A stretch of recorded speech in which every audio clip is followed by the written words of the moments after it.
My friends. Yes, yes. Happy Friday. What it do, good people? It's Friday Night Live. Yeah. Yeah. Okay. Okay, let's turn that off. How y'all doing? You alive? Well, that's good. I assume. I don't know. I can't tell you if that's good for you or not. I don't know. Perhaps. Perhaps. Backside in the building. Oh, I'm sorry. Miss Yo-Yo. Miss Yo-Yo in the YouTube streets. What up, champ? Thank you, my friend. I was getting tired. I was getting tired, but I was like, oh, we got to get it together. What's up, Rev? Goddess Diamond in the house. You missed me yesterday? Yeah, it was a little impromptu yesterday. Oh, backside is fine. Okay, cool. Cool, cool, cool. So, how's life? How are you? How am I? I'm great.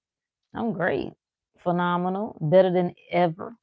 We're closing out day 33 for our third round. Was this the no, this was our fourth round in our 33-day mental resets, new mind resets that we've been doing. Yeah, check us out, projectbook.com. We're gonna have a 2 week. Well, I'm gonna give everybody else a 2 week, just a breather, and then we're gonna recycle that thing. We're gonna start round 5. When is it, guys? Is it July? Let me see, when is our next round? It is July 6th. July 6th. July 6th, y'all. What does that look like? What does it look like? It looks like 33 days of putting down the old story. It's 33 days of just turning your attention. Now, this, we're cycling. Once you're in the group, we're going to do this rounds for the rest of the year, right? 33 days of no longer telling a story of pity, no longer focusing on what's wrong in your life, no longer looking for what's wrong, why your manifestation isn't working, what's taking so long, am I doing it right, am I not doing it right? It's turning your attention solely to, this is who I am, this is what's true for me. And you do that, we check in 3 times a day. Audio check-in in the morning. Yes. What does that mean? You got to talk to yourself. You got to talk to yourself. How in the world? How in the world? Why is it a problem? You have to check that. You have to check. Maybe that's what should have been the title. Like, pay attention to the things that trigger you. If you have a problem talking to yourself, that's not an indicator to judge yourself for it. It's just to pay attention. What is it? Why does that bother me so much? You ever heard your voice on playback? Like, I used to despise it. It used to make me cringe to hear my voice played back on anything, a voicemail, if somebody was recording me. Okay, got it. Let me turn this down here. Okay, got it. And I had to question that. What's up, Gerald? What's up, my friend? Ambience is a vibe. Yes, yes. You love my concepts? Well, it's just the concepts of truth. You know what I mean? Universal. Universal. That's all it is. There's nothing new under the sun. There's nothing new under the sun. This is one mind. All of us are a fraction, a piece, a part, a whole. No, let me rephrase that. A part of one whole part of the whole. That's all it is. Yeah, that's all it is. So when you speak from truth, it resonates, no matter who says it. No matter who says it. No matter who says it. That's what the church calls being anointed. You ever just listen to certain pastors? Listen, it's all pretty much the same sermons.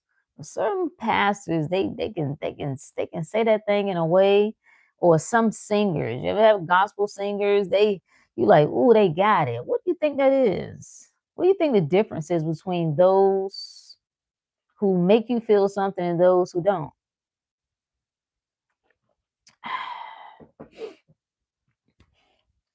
Awareness tapped in, turned on.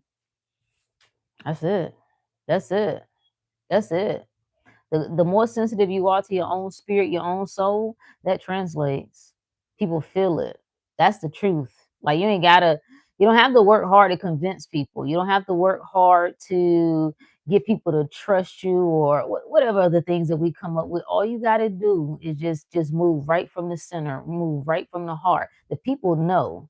That's the one thing you can appreciate about the streets.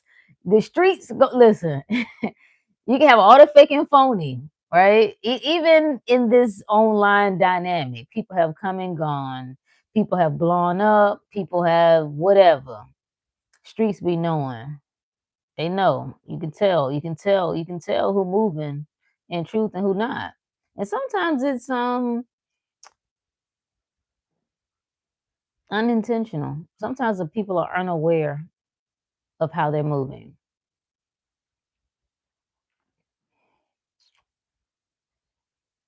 Appreciate you, Gerald. Appreciate you. Thank you. Yeah, they can see right through you. Yeah, they can see right through you. And Mom Dukes used to say, be careful what you ask for. Now, I don't subscribe to that type of thinking because I don't have to be careful of anything, right? However, I remember asking, I remember seeking, I remember feeling like I couldn't see. And so I said, I want the ability to see. I want the ability to see the truth. I want the ability to recognize what is and what isn't. And then I remember some time passed, I don't know if it was years or what, and I regretted it. I regretted wanting that gift or asking for that gift. I did. I did. I was like, damn it. You start to see some things that you don't want to see. You don't want to see. Yeah. Then what are you gonna do with it?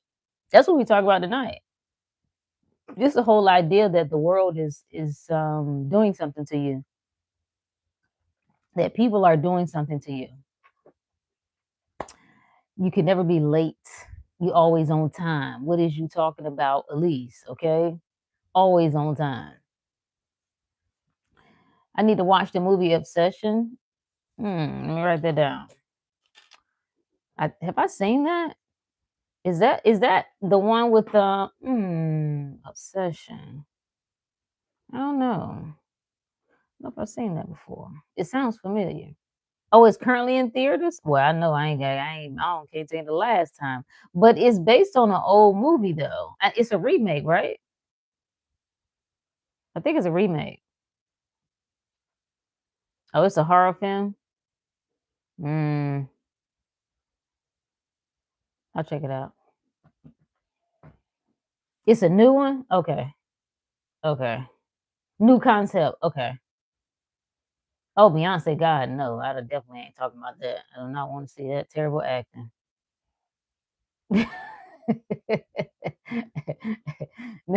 No, I'm sorry. No, I'm good.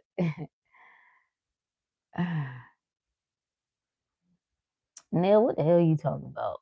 Anyway, what if? Hey, Kristen. What if ain't nothing wrong? You ever consider that? What if ain't nothing wrong in your life? What if ain't nothing wrong with you? What if you entertain thoughts? That's it. You entertain thoughts. What if you're not aware? That's what we talked about. What if you're not aware of your thoughts? This is why we need the outside experience. Everybody's so caught up in, especially in the manifestation community, the 3D and then 3D and the 3D. You do understand that 3D is just a concept, right? Those are all concepts. 3D, 4D, 5D, 6D, 12D, double D, whatever. These are all concepts, right? How would you know? If you are not aware of all aspects of you, sometimes things can be happening beyond your level of awareness. What other indicator would you have? What else would you use? It's just like the body. Sometimes you don't know what's going on in the inside, so it starts to exhibit symptoms. Huh, huh. Seems like there's a usefulness in it. It's useful for something. So if you're not aware of something, the so-called 3D, you can use that to become more aware of what I'm entertaining. Whether you know that you're doing it or not, whether you realize that you're doing it or not, doesn't matter. Doesn't matter. You start to pay attention to your thoughts. You start to pay attention to your feelings. You start to pay attention to what's going on in your body, what's going on in the world around you, right? Appreciate you. So let me go somewhere else. I'm gonna pull up the handy dandy, uh, the Gnostic Gospels of Jesus. Of Jesus. These are those ancient Christian writings that was found in 1945, right, in Egypt. The Nag Hammadi city. They were found. I think it was a farmer. They found them in some containers or something. And it was a big well, I don't know if I guess some would say it's a dispute on what would be done with them, who had the right to them, how they would be used. They had to be translated, and I think by the 1970s they were translated into English, right? They how they differ from the canonical gospels, which is Matthew, Mark, Luke, and John. Canonical just meaning orthodox or the accepted gospels of Jesus. Okay. They're all good. We ain't got a problem with all of them. We can use all of them to our benefit. We can learn from all of them, no problem. We don't care. We don't spend time arguing about stuff like that. We don't care. If we do care, we just like to know what the facts are. We like to explore. But outside of that, we don't get into all the tussling and debate, right? Nonetheless, these gospels in particular take the perspective less of historical accounts, more of self knowledge, inner spiritual awakening, but particular direct. This is what makes this thing different. You ain't got to go through nobody else. This is what would you call it? Direct experience. It's a direct experience. You and the divine. There's no middleman. I don't need the church. I don't need the pastor. I don't need anything else. Okay. So I want to read. So it's a compilation of several books, right? The Gospel of Thomas being one of them.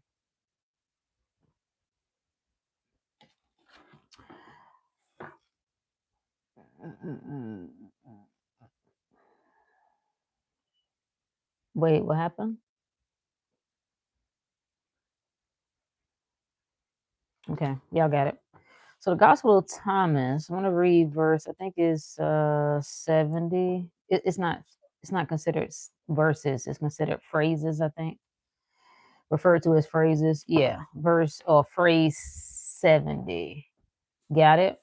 It says Jesus said, "If you will bring forth what is within you, what you have will save you.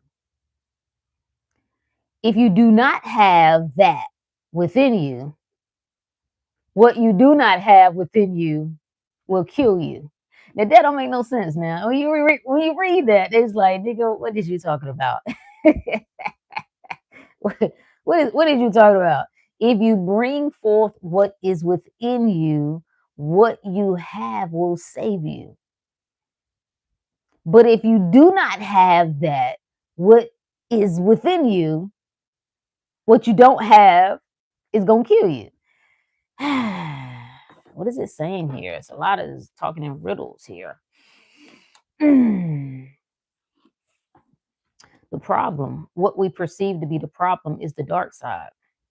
The dark side is whatever is within you that you're unconscious of, that within you that you have not examined, that's within you that hasn't been expressed.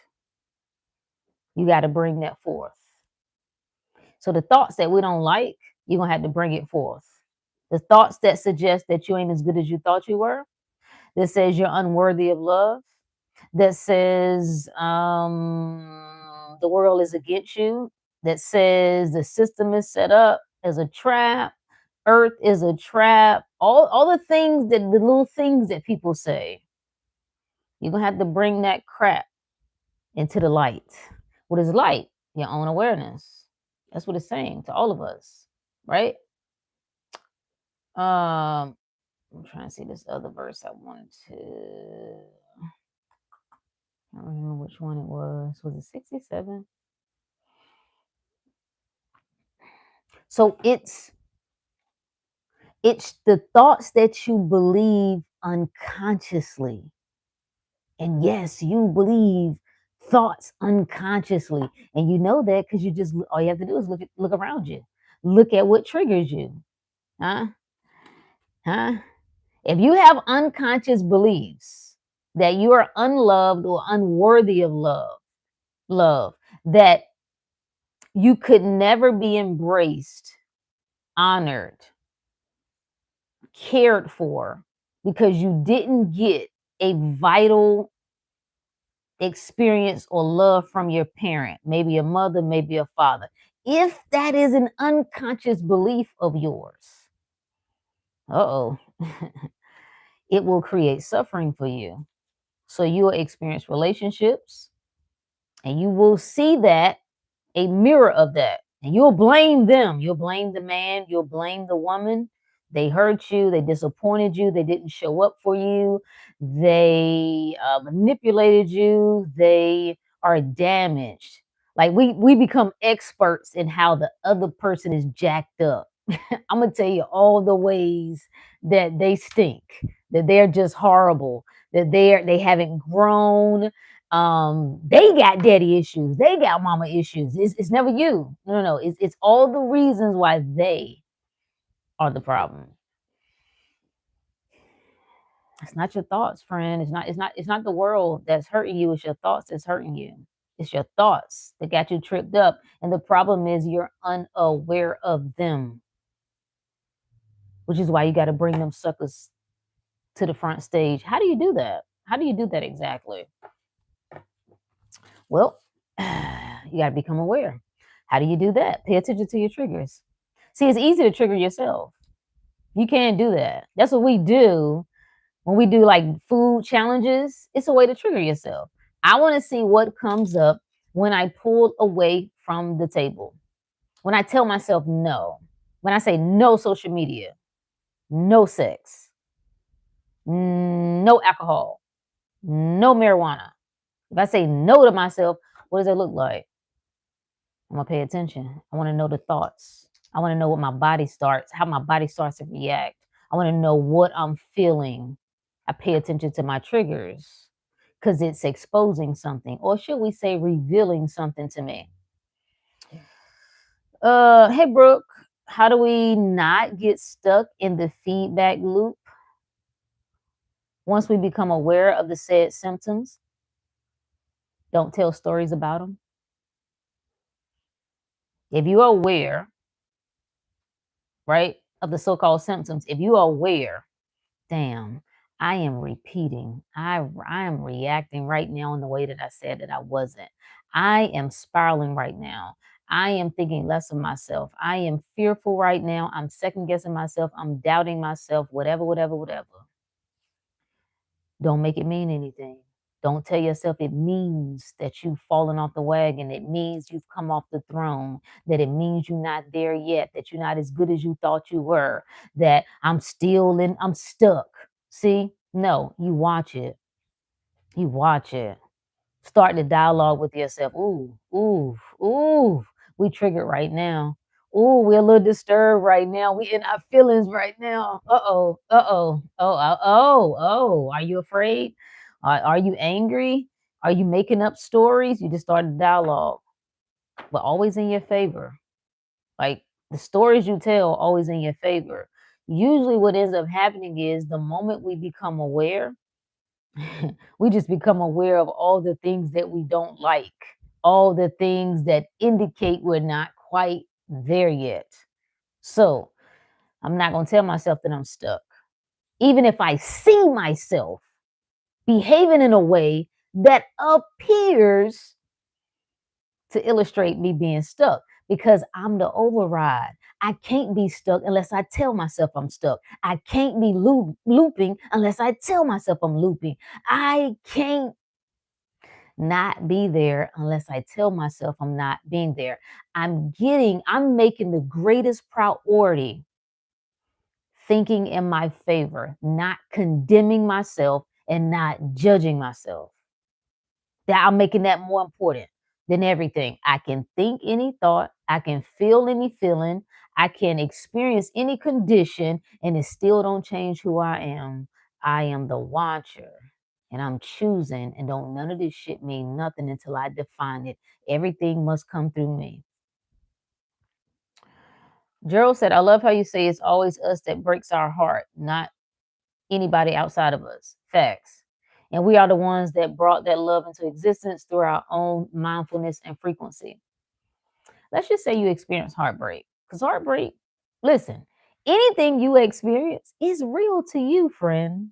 I know we talk about, oh, it's just the illusion and oh, that's true. But when you're in the midst of something, that feels absolutely real.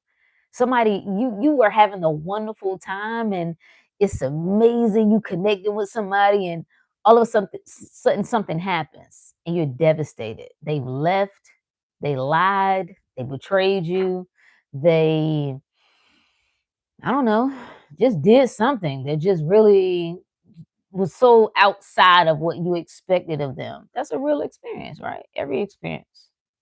It's a real experience. But now the question becomes, what story do you tell about it? Do you think of yourself as less than when you experience that? Do you make it about them? I'm not saying you're supposed to be happy about it. I think this is where it gets a little bit twisted, right? Thank you, goddess.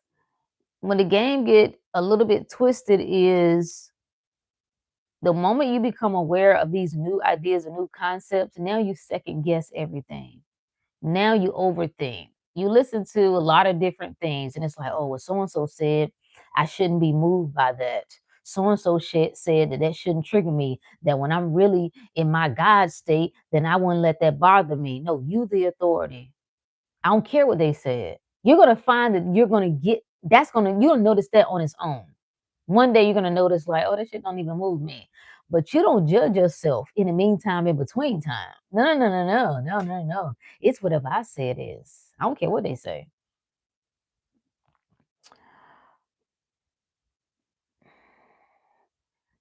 Someone is bullying you at school. How old are you? What to do about that?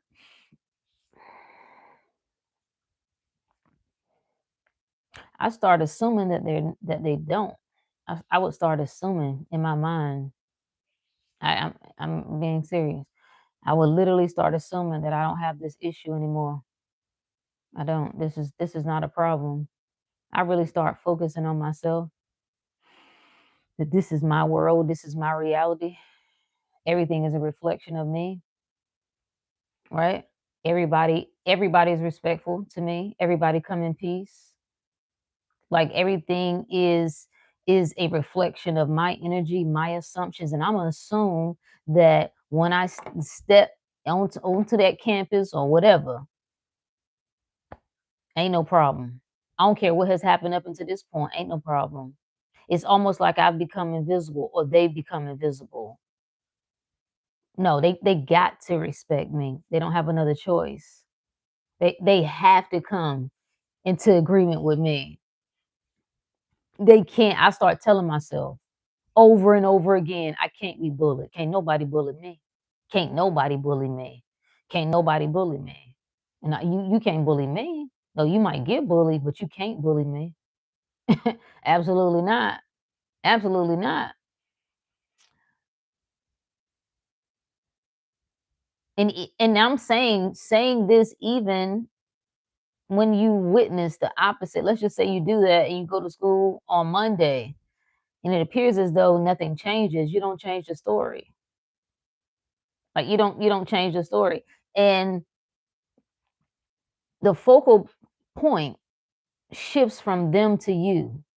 Like, who am I? Like, who am I? Do I really have to cower? Do I have to really live my life in fear? Like, do they really like now? I have some other advice about bullies, but I don't think I can give that on YouTube without violating some of their guidelines. Well, sometimes, uh, sometimes mofo needs to be checked. All right. Sometimes we just, allow people to do things too much, right? Because I remember being in school. I remember, oh, was that middle school? Riding the bus. And one of my friends who I thought was a friend, I don't know. Once I cut my hair, like I had got a cute little style. I don't know. She started acting funny, so she started sitting in the back with the other girl, and they just laughed. They just was talking junk the whole time. They be throwing stuff at me. Now I should have got up and, well, anyway. Nonetheless, sometimes just letting people know that you ain't to be played with, but you may not feel comfortable doing that at this stage. That's why I would start feeding my mind. I'd start feeding my mind. And listen, feed your mind that I am him, I am her. Okay? I'm not to be played with. The whole idea is just embodying the energy that I'm not at the mercy of this world. I'm not the victim. Can't nobody just have their way with me. And yeah.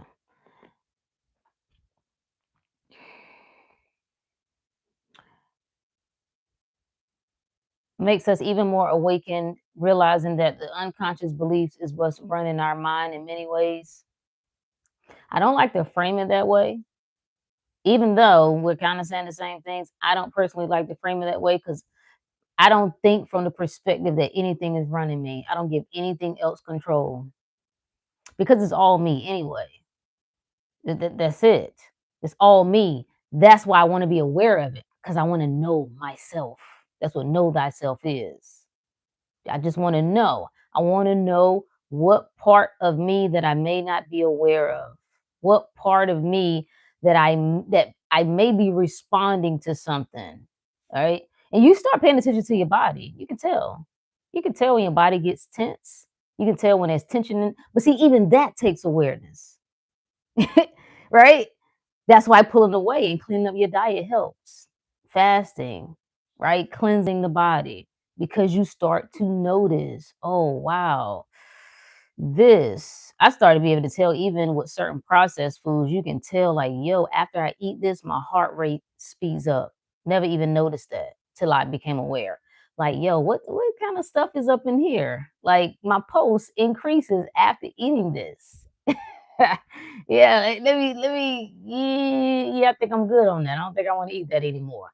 So just paying attention to how I'm responding to my environment. That's just first. I'm watching. I'm watching.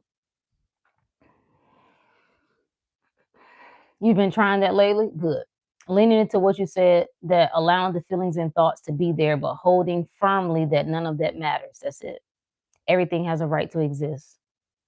All of creation has a right to exist. So that means the wanted and the unwanted. They all one are the same anyway. That's what duality is. They all one of the same. It's like if you had a coin, one side is riches, the other side is poverty. It's one.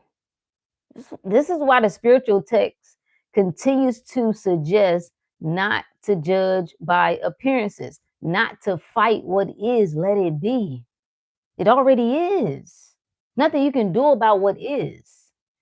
What you respond to, though, what stories you tell. about yourself and what it is that you're experiencing. Aha. Aha.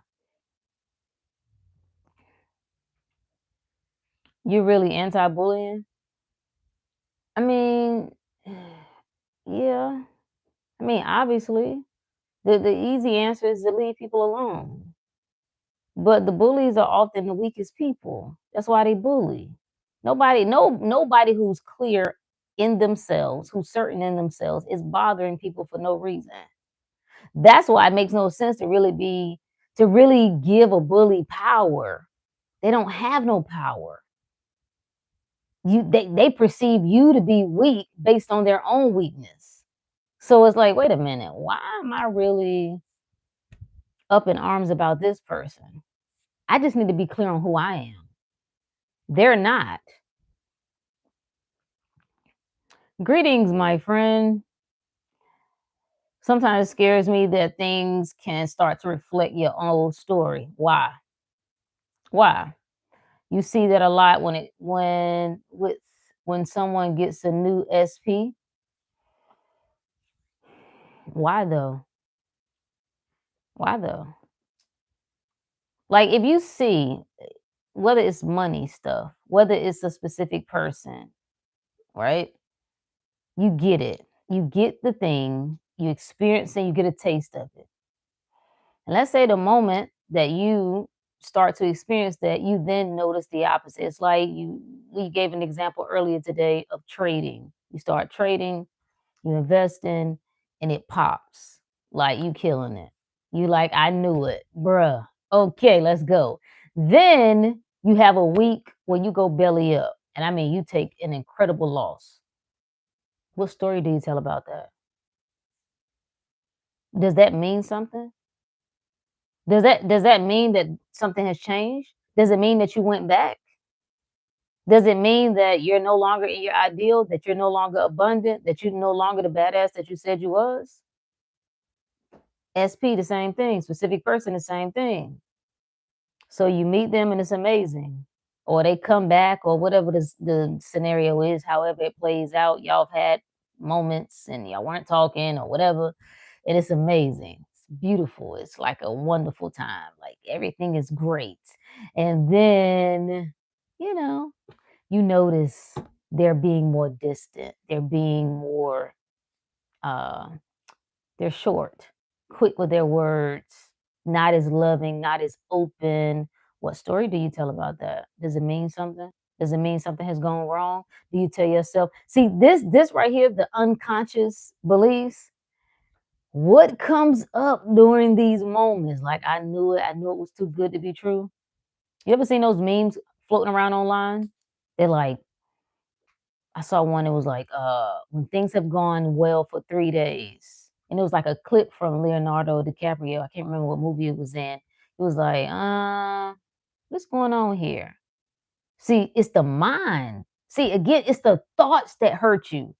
The thoughts start to drift into some abyss and tell stories that something has gone wrong. Is something needs fixing. Something has broken.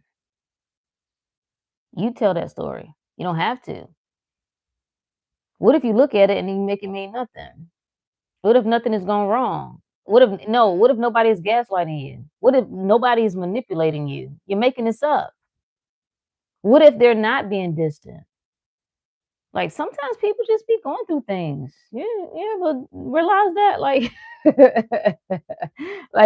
maybe they could respond differently, right? Or they could let you in on it, but sometimes it's just nothing and you make it up. So it is not the thing that pops up. That's the problem. It's the story you tell about the things that you happen to be aware of. It's like, okay, let's do something. Let's think of one word. Money. Okay. I don't know, I guess that's just the first thing that came to mind. Everybody like money. Some people might say they don't want a relationship, but everybody say they want some money. I think that's the one thing everybody agree on, right? So money, you are rich, you are rich, you are rich, you are rich. A bill. This is like a bill pops up. Are you no longer rich? Are you no longer, what, did something change? I'm rich. I got money. I'm taken care of. Your car breakdown. I'm using this as an example of shit just coming across your awareness. That's what it's like. It's like it's like it's coming into the screen. Does it change anything? Does it mean that you still ain't that you're not as good as you said you were? Did it mean that now you need to go online and find a new technique to figure out how to stay in the state that you want? Who told you that you was out of the state? I'm a millionaire. All right, I'm rich. I'm abundant. I got more than enough. I'm always taken care of. Things are always working well for me. I never go without. Then you get a call, right? Your accountant says the tax man then came through and said you owe 20K back pay or some crap. What does that mean? It's just a thought, friend. It's shit passing by on your mental screen. You got to define it.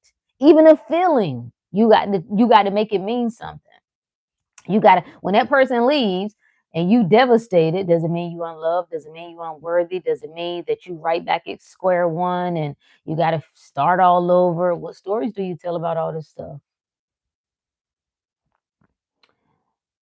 I had moments of sheer panic and I realized I was telling an old story, putting it on a pedestal. Right. And even when you do that, right? Not judging it. Like, wow, I'm really telling an old story. I'm really panicking right now. I'm really tripping right now. But guess what? It don't mean anything. It don't change nothing. It don't change anything. I'm still her. I'm still him. I get what I want. Don't matter. Do you see how freeing that is? That if nothing really matters other than what I say, nothing matters other than what I agree with. If I would accept that, everything is coming across again like suggestion, suggestion, will you take it? Suggestion, suggestion, will you take it? Suggestion, suggestion, will you take it? You don't have to take it. You can make it mean nothing. That no matter what comes up for me, I've already decided.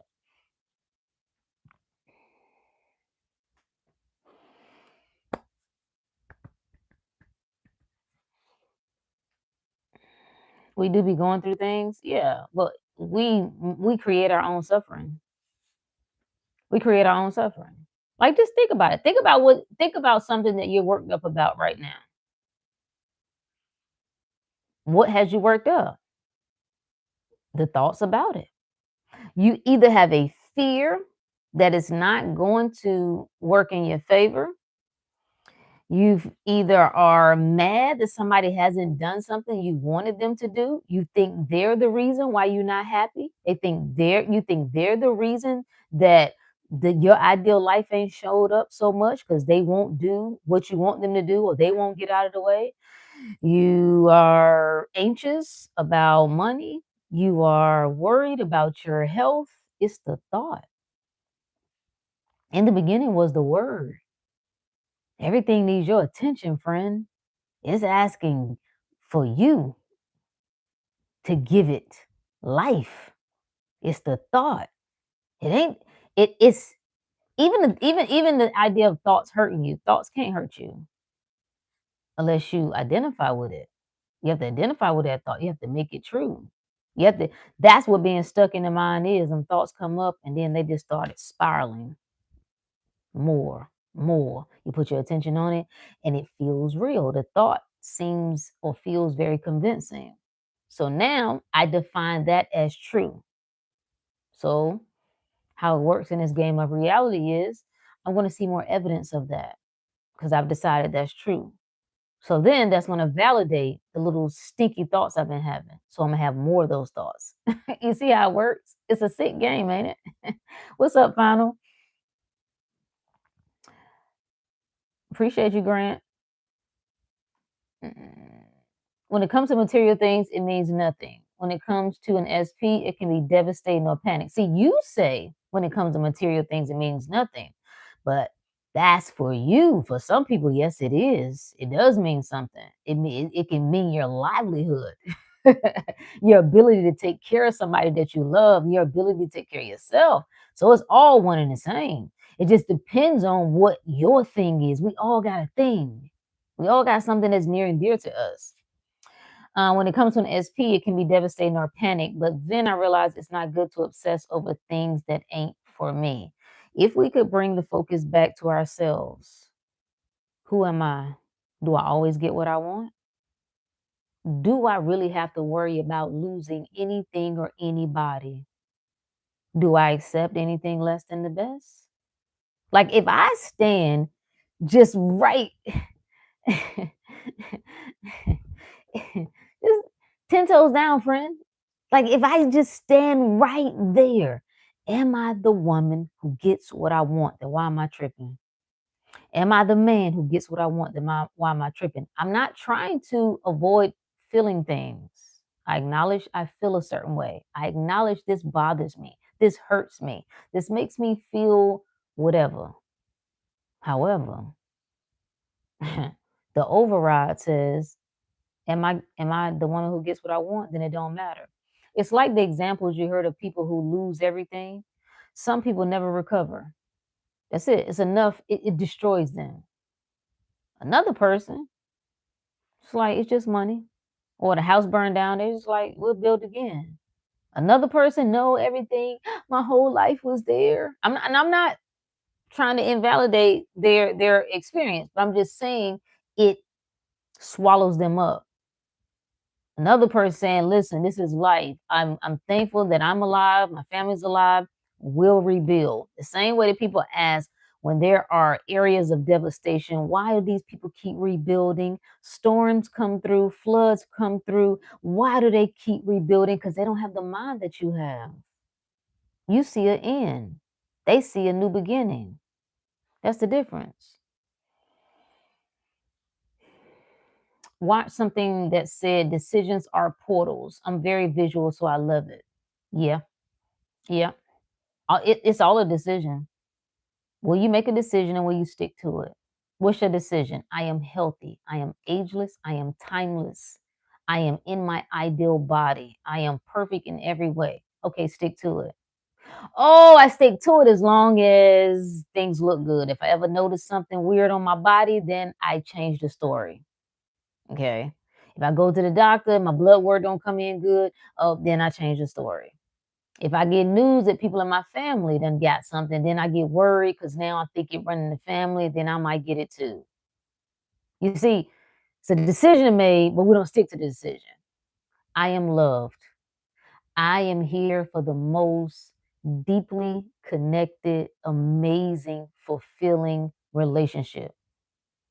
That's what you say. Then it's, oh, that one, I know that's my soulmate. I just know that's my boo boo. I know my boop boop, my boop boop. I can't live without them, and now they ain't acting right, and I got to live without them, and I don't understand why. Cause it's which one is it, friend? Which one is it? You the greatest thing since sliced bread, or ain't you? Ain't you?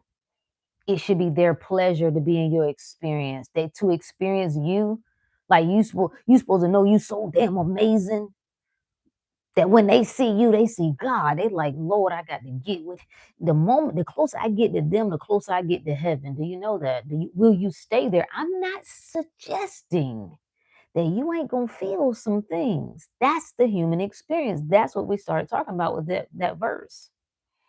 You must deal with anything that's looming. You must deal it. Let's frame it another way. If everything is a gift, every person you encounter, every relationship you encounter, that's a problem. Let's add that in there. That you see as a problem. That's you experiencing you. That's you seeking to express something that is currently unexpressed in yourself. Sometimes that's courage. Sometimes you are calling love out of you. And when I say out of you, it's saying to you, recognize you as the love. you tripping over them, you praying about them every single night, doing all sorts of rituals, and then you got the candles lit and you whatever. If you would not see them as the source of the love, you the source, they are reflecting you. Their eyes are so beautiful because it's you. That's what you see in them yourself. That's the gift of the other. You get to experience yourself through the other. So sometimes that pain is calling something greater out of you to be expressed. When you fight that, when you point fingers and get angry the plot gets lost. You now making it about them, and now I'm gonna come online and join these groups so I can man hate or woman hate. It's disgusting. About letting go of the things we love because it no longer is in alignment with our highest, greatest good. Yeah, yeah, that's what we were talking about yesterday. But I think so. You have several groups of people, right? Or how I feel it. Some people ain't gonna move, period. They ain't letting go of nothing. They ain't letting go of what they do like or what they don't like. It don't matter what the reasoning is.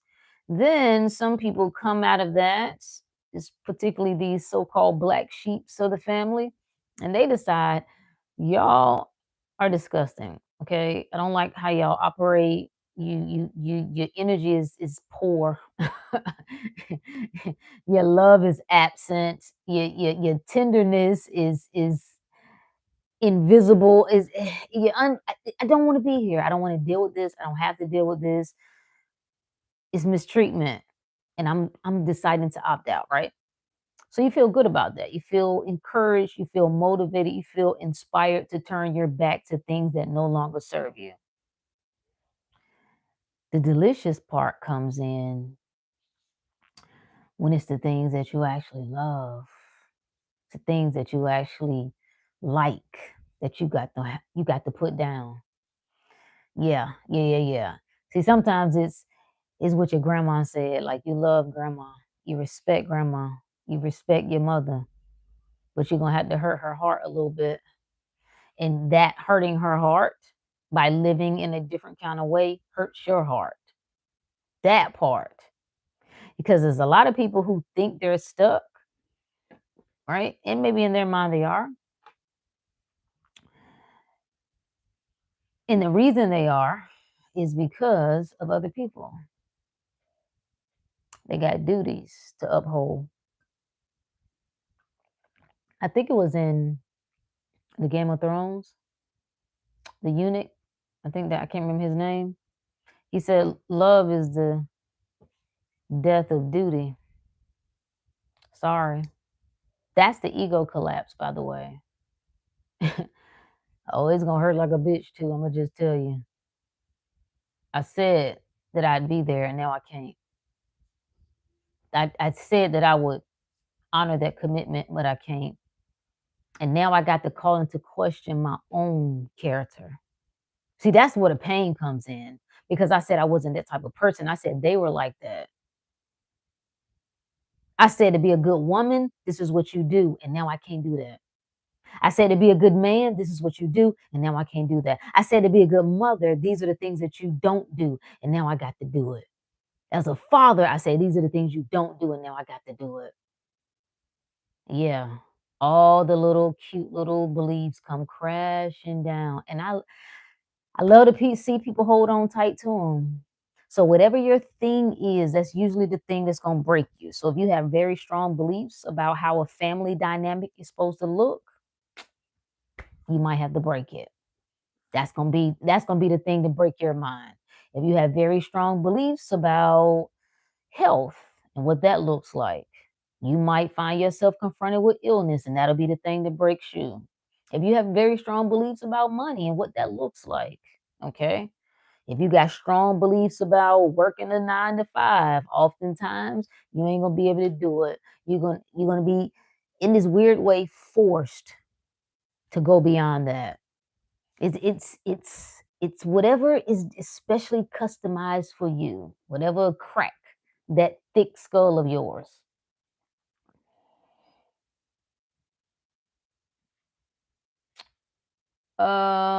Lately I've been crashing out, letting the racing thoughts and fears be there, and then at the end deciding.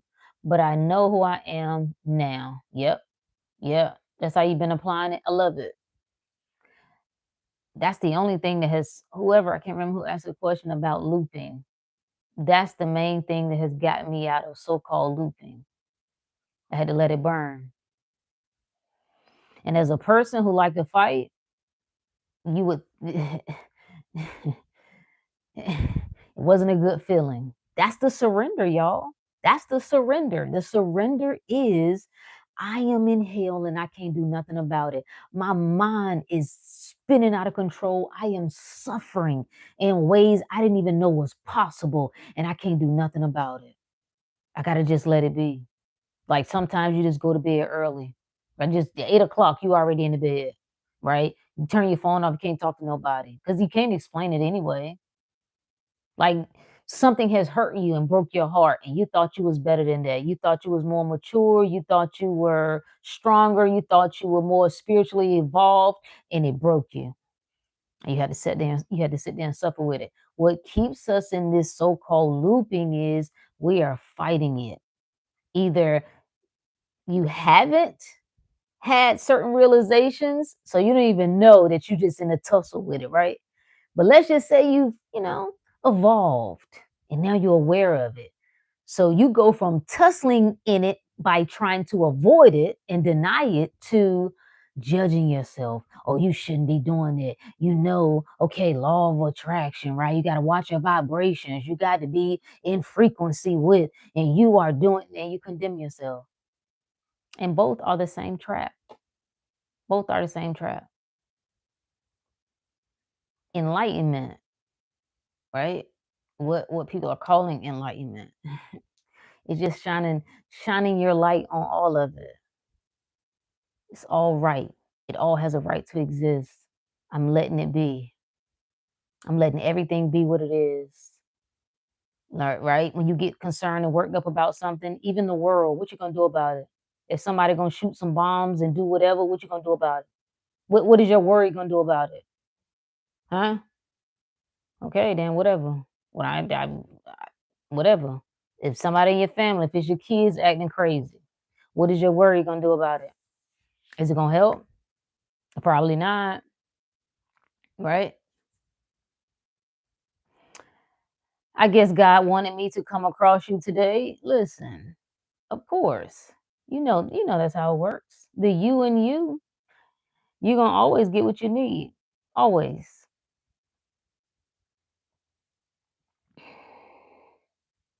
Appreciate you, Rev.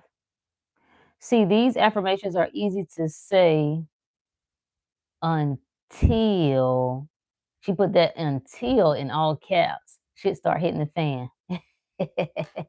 That's an assumption, friend. That's an assumption. Because you can start telling yourself, me telling the story I want to tell is easy to tell. It's easy to think in my favor. It's easy to expect the good. It is easy to direct my mind. It is easy to focus my attention. It is easy to stay where I want to be. You can just start telling yourself that. Huh? I know what you're saying. I know what you're saying. It feels like it, but you don't have to give that power. You don't have to make that a truth, right? But let's just say while you are in the midst of it, right? Whatever you got going on, things are hitting the fan and you just all over the place. So what? What if you make everything right? Every meltdown is right. Every crash out is right.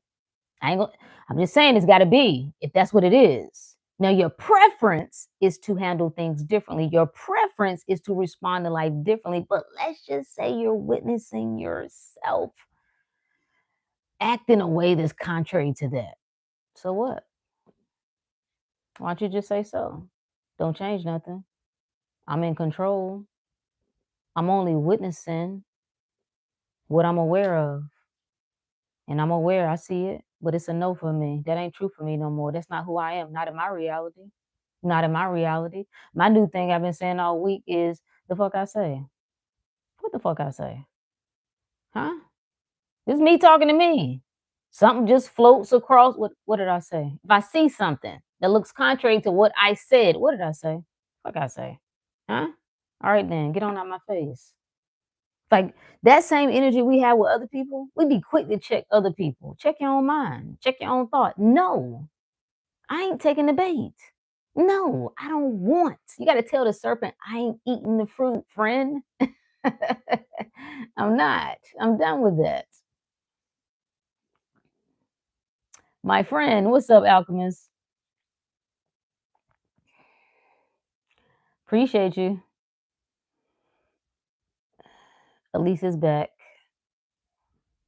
You feel like if you can't fight it or push through, you won't get the thing. So that state becomes your false god. Yes, that's a false idol, right?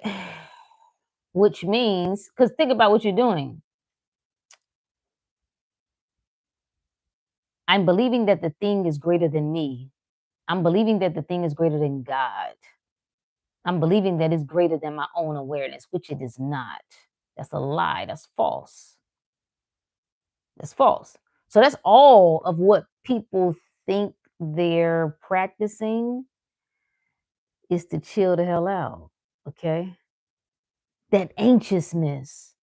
That's why people can't sit still. People cannot just sit still, get quiet, turn everything off. Just sit right here and just listen. Listen to the humming of the lights. Huh? Turn everything off. Get in the car and drive with nothing on. That agitation. That agitation. When there is something before you, what are you gonna do if you done everything you know to do? What if you done tried everything?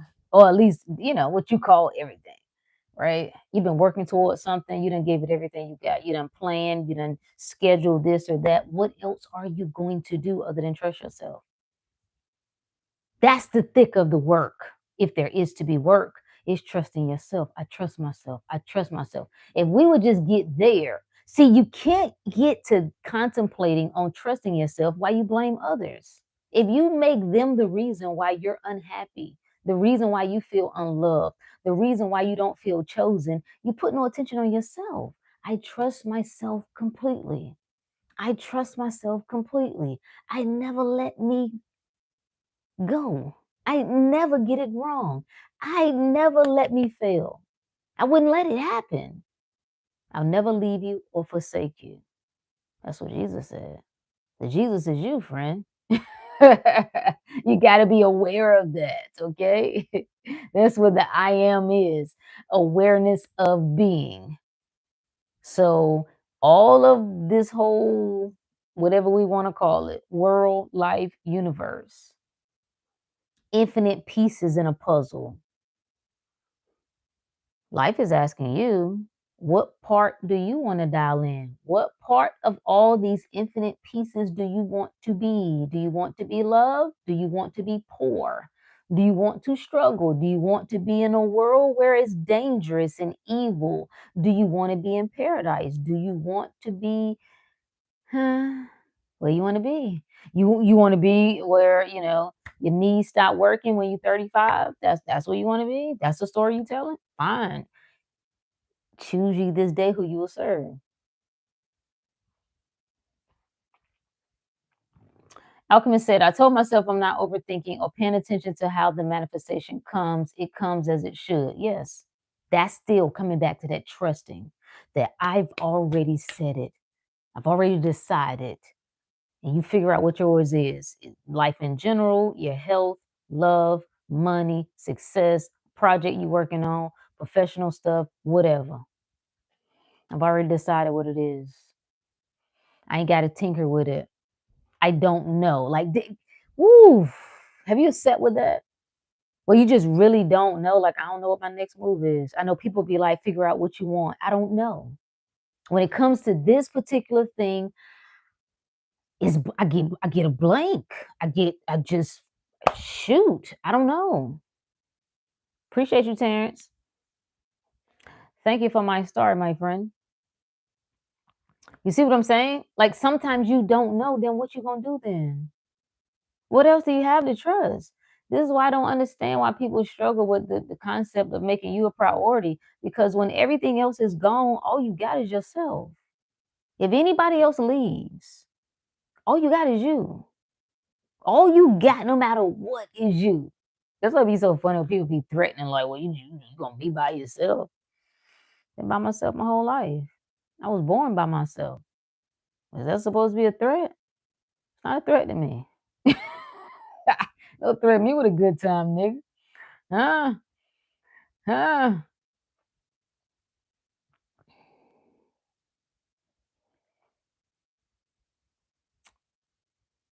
Uh, I'm trying to catch up. I'm behind. Ooh, makeup brush. Thank you. I need a new brush.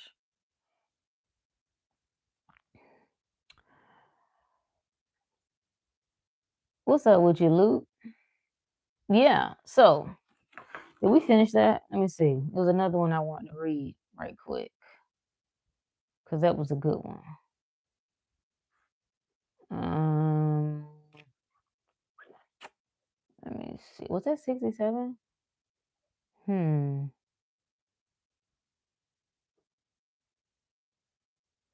So the devil, that's what the devil is. The hidden. Whatever in you that's been unexamined, unconscious, and unexpressed, it becomes a destroyer. It destroys you because you have a tendency to believe it. Mm, Okay, I think it's 67. Gospel of Thomas 67.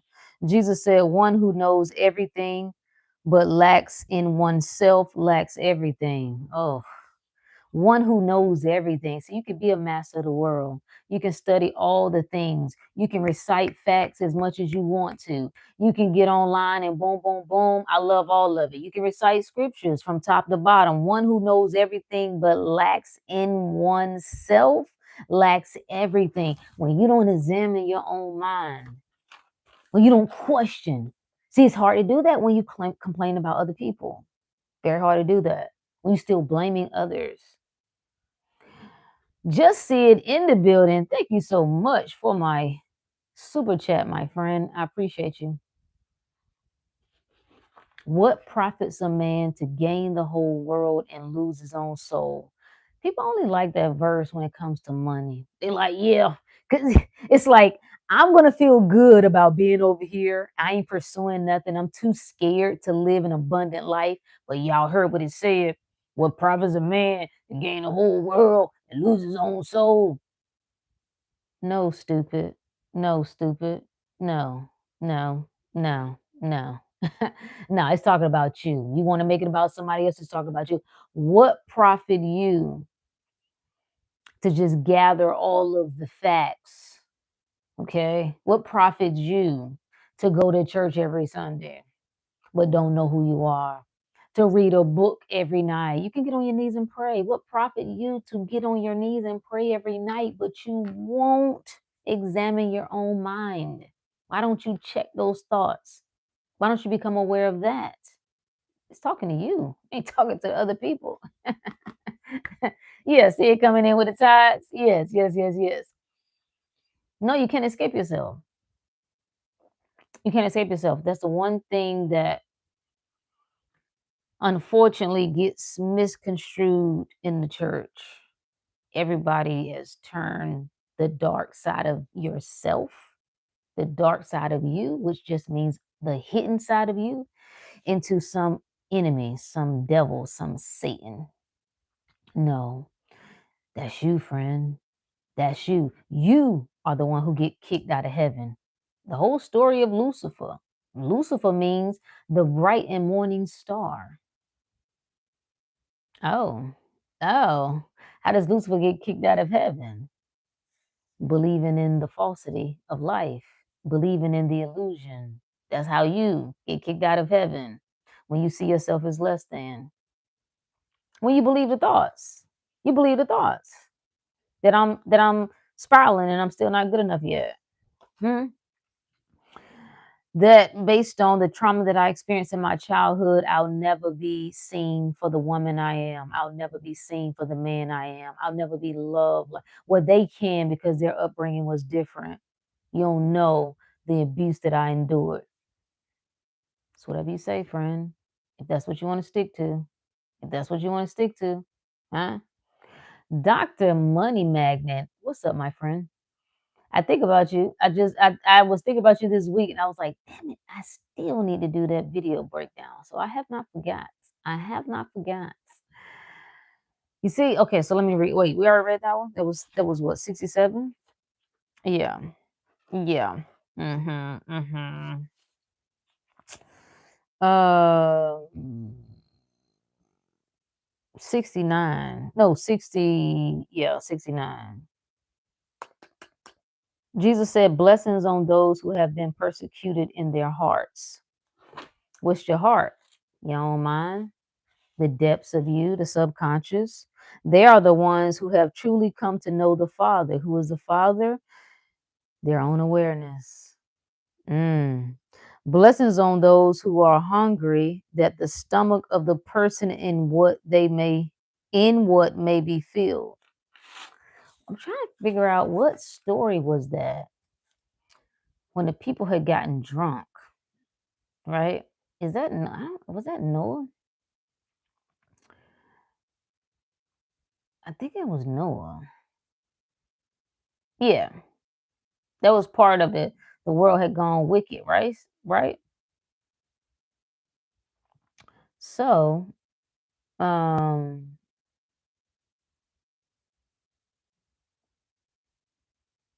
oh, I gotta come back to that one. Oh, that's verse 9. Hmm.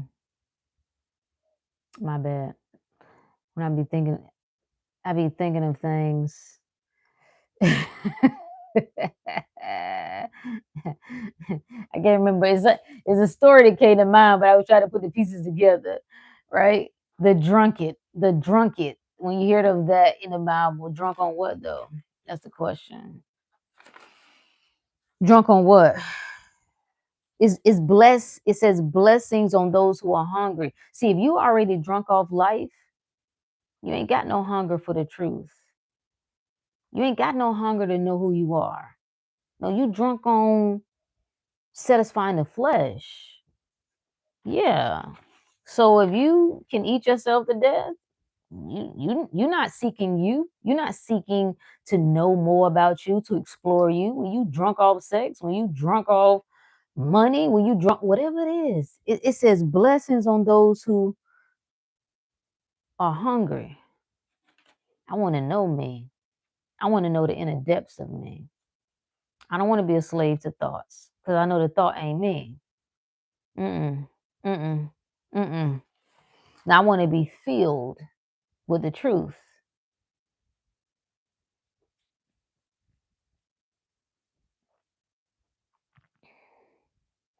Wait, what happened? Is this the flood story? Yeah. Yeah, we've been talking about Noah and the flood. Yeah. And the flood is your own mind. It's just emotional chaos that's happening in your own mind. Yeah. I mean, unless you believe that, God gets off on killing people, literally. Doesn't make much sense to me, but no, my God is a vengeful God. I guess. I guess. You have to be righteous. You have to forgive. You have to have a good heart. You have to have a forgiving heart. But God can come through and just kill people. Perhaps, perhaps, perhaps there's a deeper meaning, friend. No, no, no. God telling Noah to build the ark, that's your own awareness. That's what it's reflecting. You becoming aware that how I've been living ain't working for me anymore. Okay. My life has become chaotic. My mind is out of control. My body is out of control. My circumstances is not to my liking. So I got to build an ark. What do I put in my ark? My new story. It's the story that I'm sticking to because God says there's a flood coming. So I got to figure out where I stand. I got to put my decision in the ark. This is the truth for me. And I rest there because that's what Noah means. Noah means rest. Guess what's coming though? The flood. That's the emotional turmoil. That's the second guessing. That's the fear. That's the uncertainty. That's the doubt. 40 days and 40 nights just represents it seems to be everlasting. It seems not to end. So you feeling it on the inside and the outside, because the dark is always representing the hidden, and then the light representing the visible, and then the storm stops, but the water is still there. Meaning, emotions start to settle, right? You don't see things changing yet. See, Noah don't come out the ark yet. He don't come out the ark until the land is dry, which means you don't come up off the story until it reflects, until you're living it, until it manifests. You don't change it. Because if you step out of the ark before you see it, guess what? You're going to drown. You're going to drown in the circumstance. You're going to drown right in doubt. You're going to drown in the fear. You're going to drown right in the worry, in the stress. It's illustrating. This is a story. This is allegory, people. Stay in the ark. Keep the story. Protect it. You bring your mind to that. You keep it in mind over and over again, and you don't back up off of it. And you let the waters do whatever they need to do. You let everything outside of you look crazy. It can look like it's collapsing. It can look like it's not moving. It can look like more time is passing and it ain't happened, but you stick to the mother story. And then, when you send the dove out, a sign of life. When you send the dove out for a sign of life, first it don't come back. Akuna, how are you, my friend? So good to see you. I know all is well. So first when he sends the dove out, the dove come back empty-handed. Dove representing peace. So it's a part of you that knows, like, I don't see it yet, but I know this is it. I know this is my life. I know I don't have to struggle. I know I don't have to be sick. I know I don't have to be broke. I know I don't have to go. I don't have to settle for a piece of a relationship. So then he sends the dove out again. And he comes back with the olive branch, which says, it's time. It's time. What is it illustrating? It's manifested. Step right out of the ark is saying you're living it now. You're living it. How did he get to the new earth, friend? He stuck to the story. He kept the new story in the ark and he didn't back up off of it, no matter what it looked like. No matter what, no matter how much time passed. You're going to have to ask yourself how much time you got for yourself. I don't know. How long will it take for you to give up on you? You got a good 3 months, 6 months, 9 months, a year? What about 5 years? What's your cutoff for you? That if you don't see life look the way you really want it, will you backtrack on it? Well, you know what I'm saying. I mean, she's almost the woman I wanted. So I guess only you know. Only you can answer that. Greetings from the motherland. Oh, I love it. LaBelle said, I've never ever heard this before. Where did you get this perspective from? Are there bills that you read or people you follow that you can share? Just look up the metaphysical meaning of the Bible, friend. Look up the Unity Church of God. This is not like a one thing. This is ancient. It's just there's something referred to as the four senses of Bible, the four senses of Scripture, rather. There are four ways of interpreting, four perceptions or four meanings of the Bible. Most of us only know the literal meaning. That's what we learn in church. There's a second level is the allegorical. That's the symbolical, yeah, meaning. So you don't just look at the story as it's read. You ask, what does this represent? What do the numbers represent? 40 represents something. 12 represents something. 7 represents something. 3 represents something. What does Noah represent? He's not just some man that lived years ago. He represents something. He's a symbol of something. The ark is a symbol of something. The rainbow is a symbol of something. So that's symbology. The third level is moral. What do I take from this story that I can practice in my day-to-day life? What is this teaching me? Trust, obedience. Nothing wrong with that. There's usefulness for that. And then that last interpretation or perception of the Bible is the mystical or the anagogical. That's when I am asking myself, what do I remember? I go beyond all the physical stuff. Nothing wrong with the others. We're not saying one is better than the other. They're all useful. You got to read it in the way that you can read it, even the literal sense, right? Being obedient to God, listening, trusting, those are good things. But the mystical or spiritual perspective is that what am I to recognize? I am this. I am. This is what I am experiencing in consciousness and within my own mind. So a good book to read is The Hidden Mystery of let me see if I got it. This is a good, I think it's hard to say when it comes to books, right? So many. But I think it's a good starter. Is it? The Hidden Mystery of the Bible is by Jack Addison. It was one of the first I think I read many years ago. I think he does a very good job of, like I said, it's a good entry point of better. And was he a pastor? I know he grew up in the church. He might have been a pastor. I don't remember.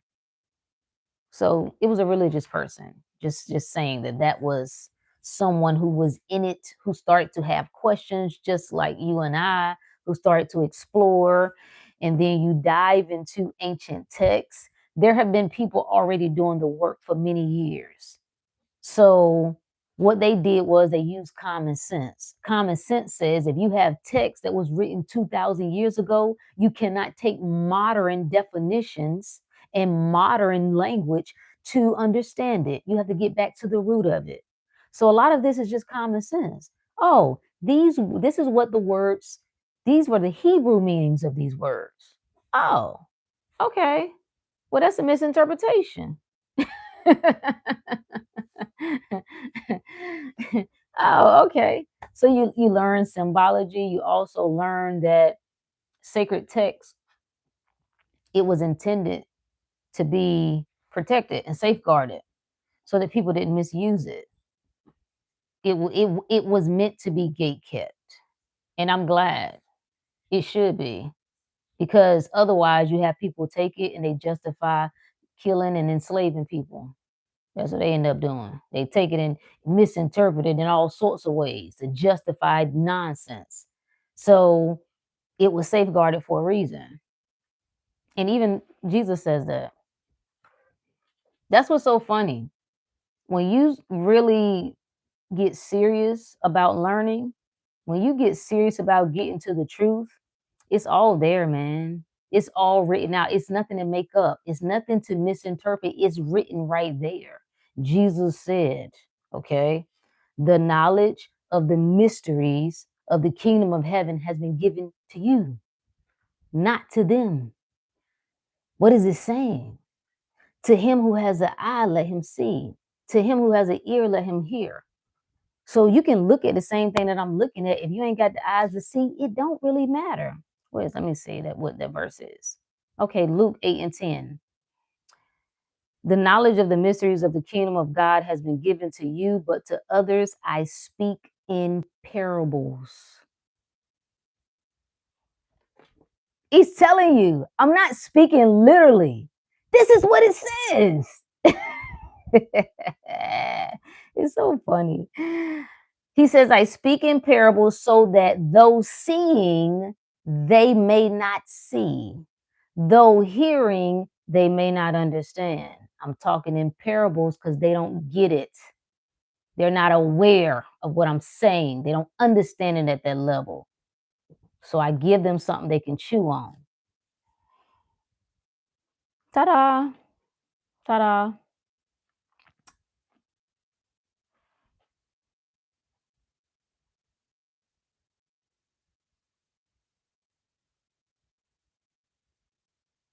Appreciate you, Alchemist. I think when you put the links in, you got to put HTTPS, or it won't be active.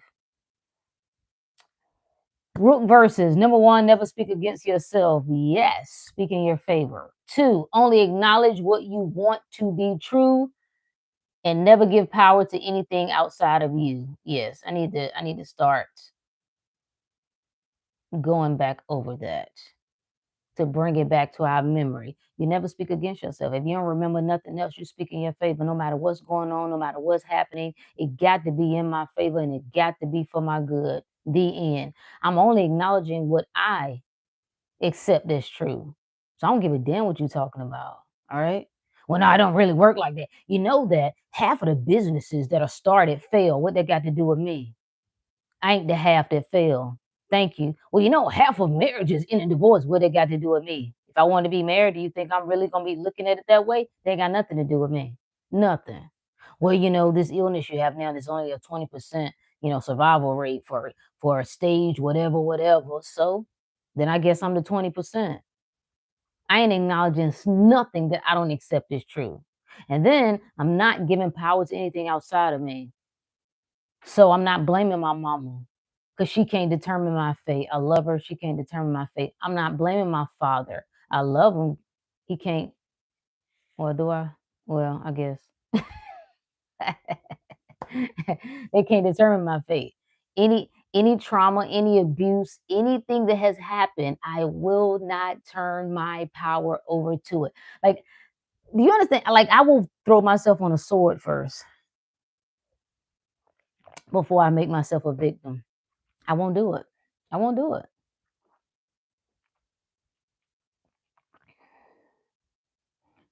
You think backside fell asleep?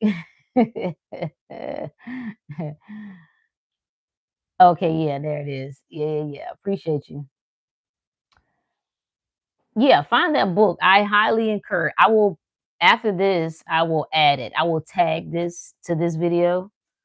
Seriously, matter of fact, let me is this the one? No, I'm thinking about Charles Fillmore.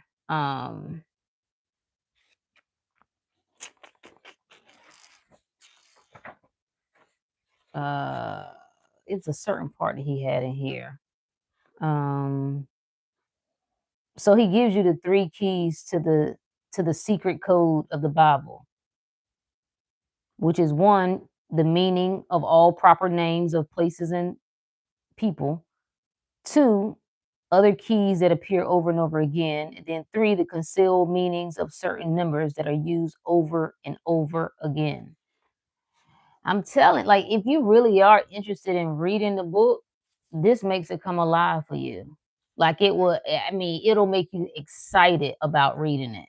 Trying to force yourself to read something that somebody else told you to read, like, because you think it make you like a good person or make you honorable or make you, I don't know, whatever the hell, righteous. It's trash. It's a lie too. You know it's a lie. That's why you hate doing it. That's why you gotta force yourself to do it. You should ask yourself, like, when you really gotta force yourself to do, if I got a love for this, why do I have to force myself to do it? Very strange behavior. But I think this is I'm gonna have to glue. I say my book falling apart, but I'm gonna have to glue it back together. Um, he says the Bible, which literally means the book, contains 66 books. Well, this version, which tell in allegory, prophecy,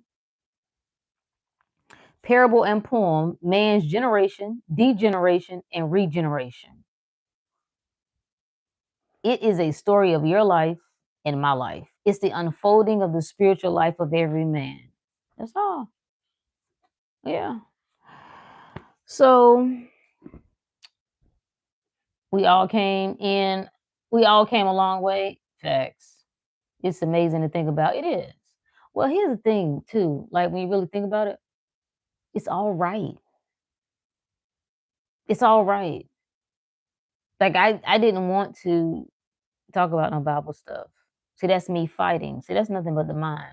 Once I came out of it, I figured out what the truth was. I learned what the truth was, and I'm like, cool, got it. Bam, let's go. I felt a call to speak to certain things, but I didn't want to. That's the mind.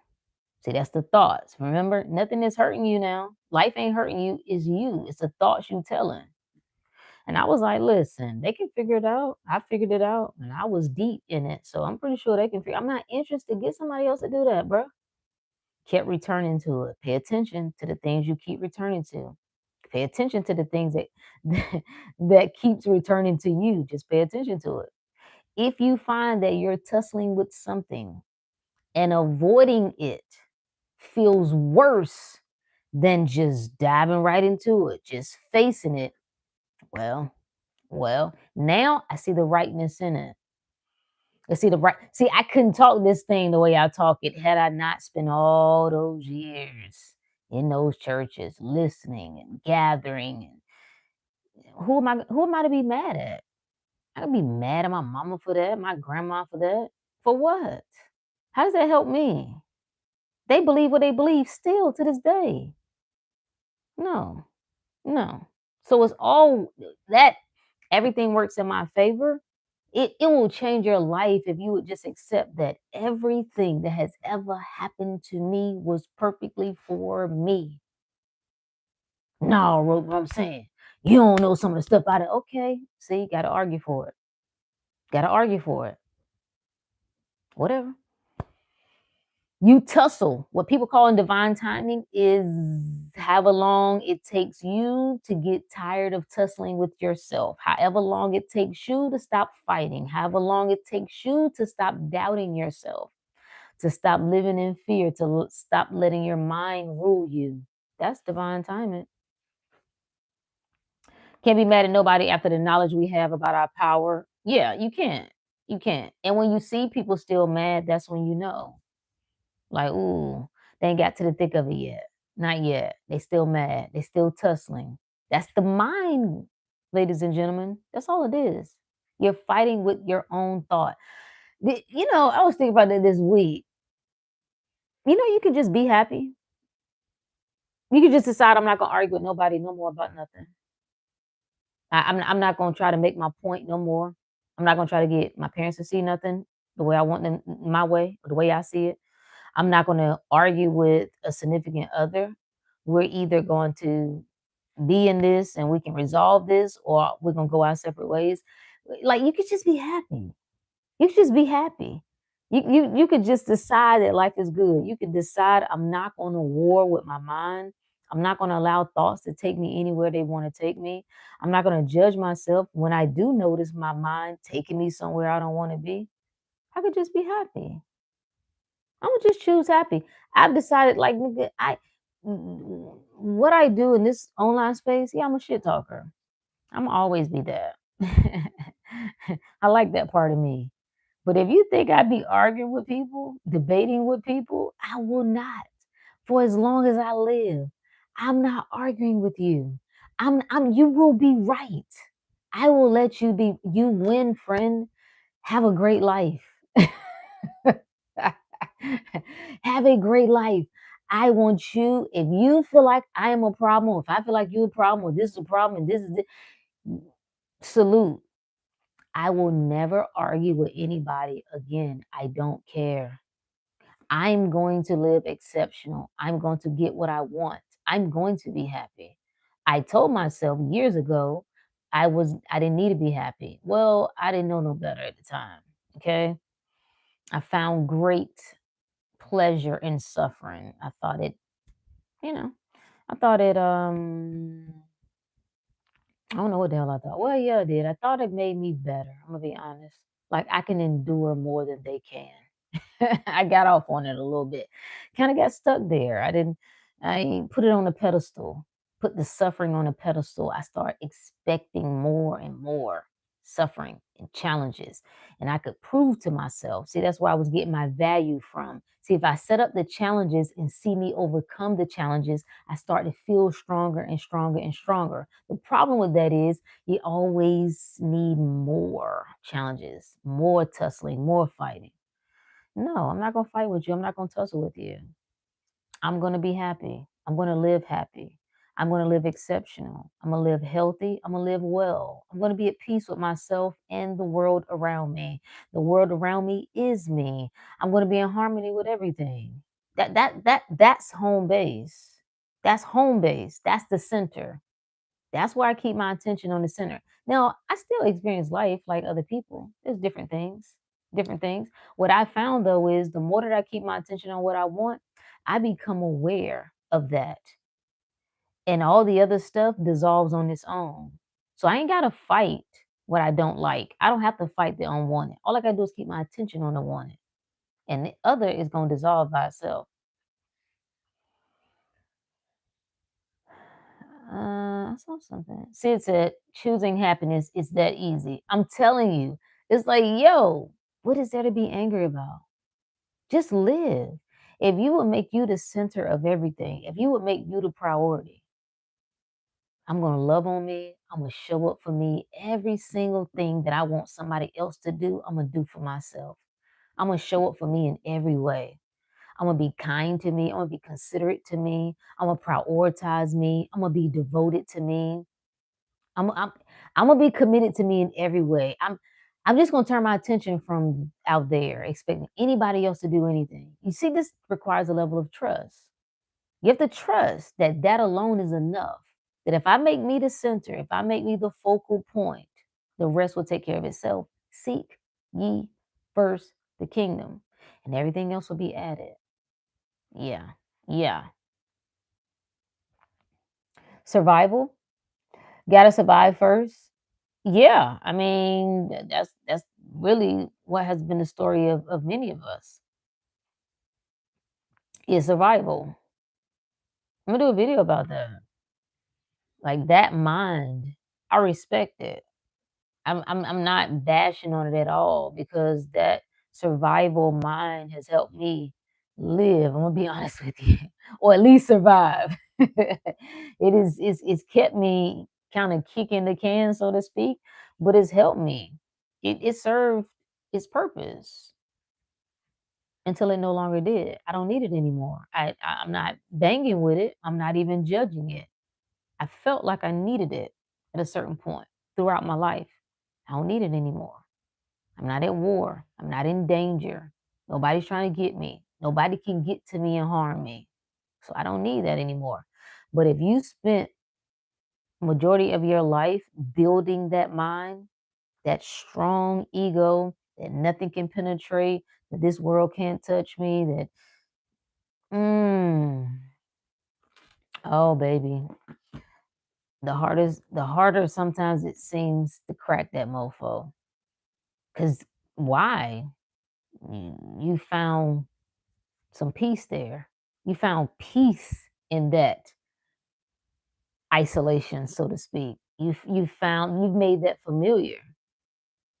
However, you can't feel. That's the problem with it. It serves its purpose. It helps you survive, but you got to feel.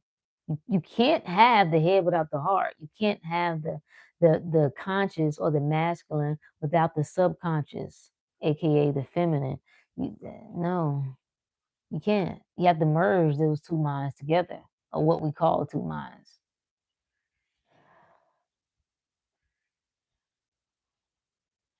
Appreciate you, Nick. We give our power to who and what we put our awareness on. Yeah. Depending on how we assume things are, is the results we get. Even if the results are not what we thought, it is all good. That's the power we have. Right. So I'm living life. I'm experiencing everything. I'm noticing a range of emotions. It's even like the whole thing of mental illness. Because you experience a state of depression, you now make it an identity. It's like seasonal depression. Like you made that up. You made that up. Is it, what are you talking about? Well, no, look, it is true because every year around this time, this is what I experience. Why do you have to label it? Why can't you just be going through the ebb and flow of life? Why can't you witness that? Why do you have to give it in a whole identity? And then you now assume that it's normal. So it can't be a one-time occurrence. You know why? Because you've decided it's annual. So now I look for it because I assume that it comes whenever the seasons change. Well, there you go. You just created your reality. Congratulations. Where did it come from? When did it start? I love to know. When did seasonal depression start? Because in the 80s, in the 90s, when did this crap start? It's like people saying that big bone is genetic and running my family. When? Pull your family photo albums, and I want you to go back to the 80s, 70s, 60s, 50s. Tell me when it started. When did it start running in your family? When? Okay. All right. All right. All right. Mm-hmm. I was thinking that this morning on the way to work. I'm divine masculine and divine feminine, not ashamed of it either. It's energies. That's all it is. Those are labels we give it. It's energies. It's creation. That's it. Masculine representing the doing aspect of mind, the feminine representing the being aspect of mind. Conception, how I conceive things, plus conviction, how I feel things, equals creation. I need both. I need to be able to receive things, and then I have to perceive what I receive. Ooh, oh, I think I like it. I like it. Alchemist said, I had an old cranky doctor throw a tantrum over not getting her PC replaced, calling it disrespectful. I paid her dust. She was loud and wrong. Yeah, like I think there's this what gets people tripped up, especially when they step into this world of like creating their own reality or being intentional about creating their reality, their experiences, and learning universal law and spiritual principles, got it, all that. There's this idea that I've arrived, so I shouldn't experience these other things anymore. No, you're more aware now. So you are going to notice everything because that's what God is all. Awareness is all. You perpetuate a reality that you don't want because you judge it. Judge not by appearances. That's what we're told. So it's not the things that are coming up, it's that you now have to tell a story about it. If you just let it be what it is, not give it meaning, not define it as, oh, this or that. Just choose your preference. I see this, but I don't choose that. I see this. I'm experiencing that, but that's not true for me. I'm feeling this kind of way, but I don't accept that.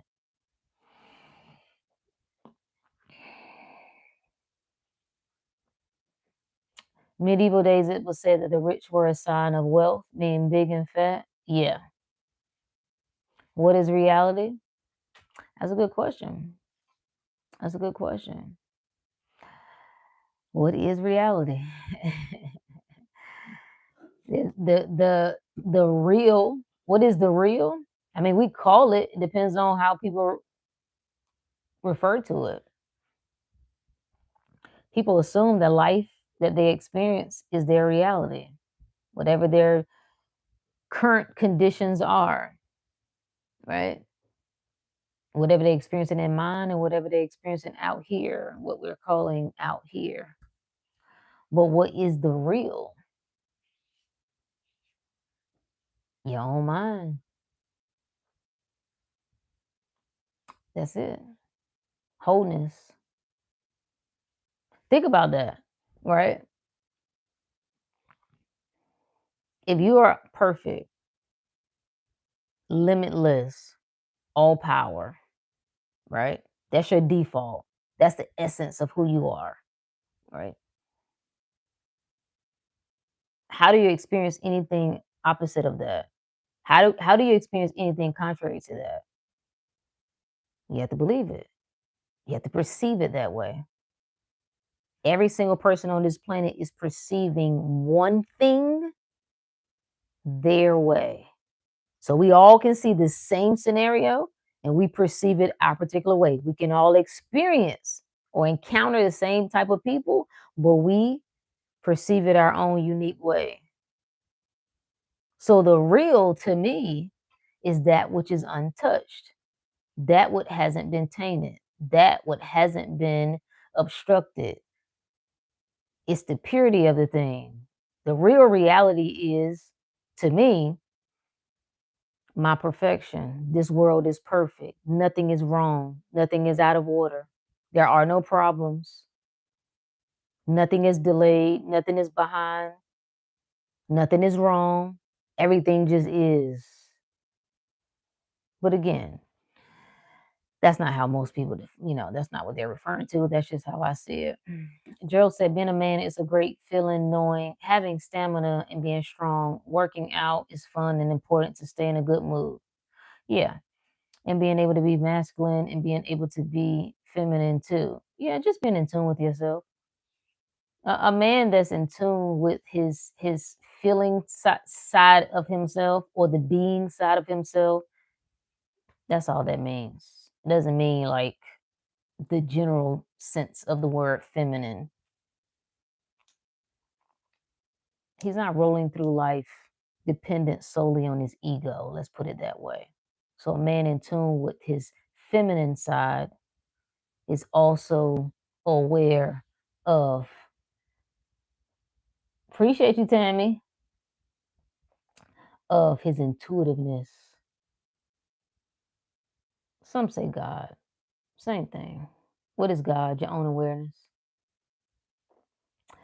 My friend Iman, where you been? Always love hearing you talk. I'm not gonna lie. I appreciate you. I appreciate you, friend. How are you? How are you?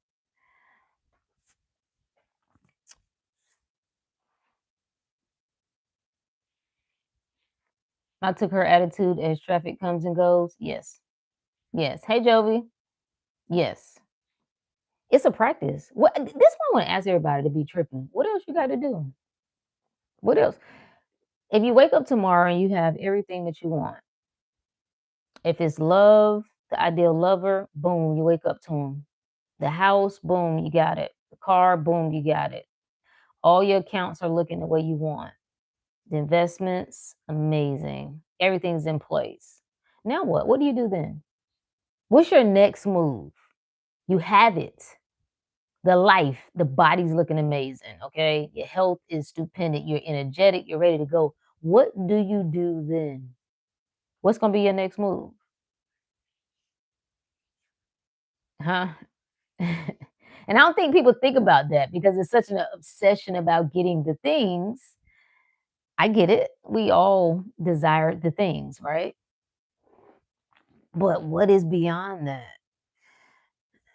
If all of this whole life experience is a game of awareness, I'm becoming more aware of me. Every time I meet somebody who I love or don't love, I'm becoming more aware of me.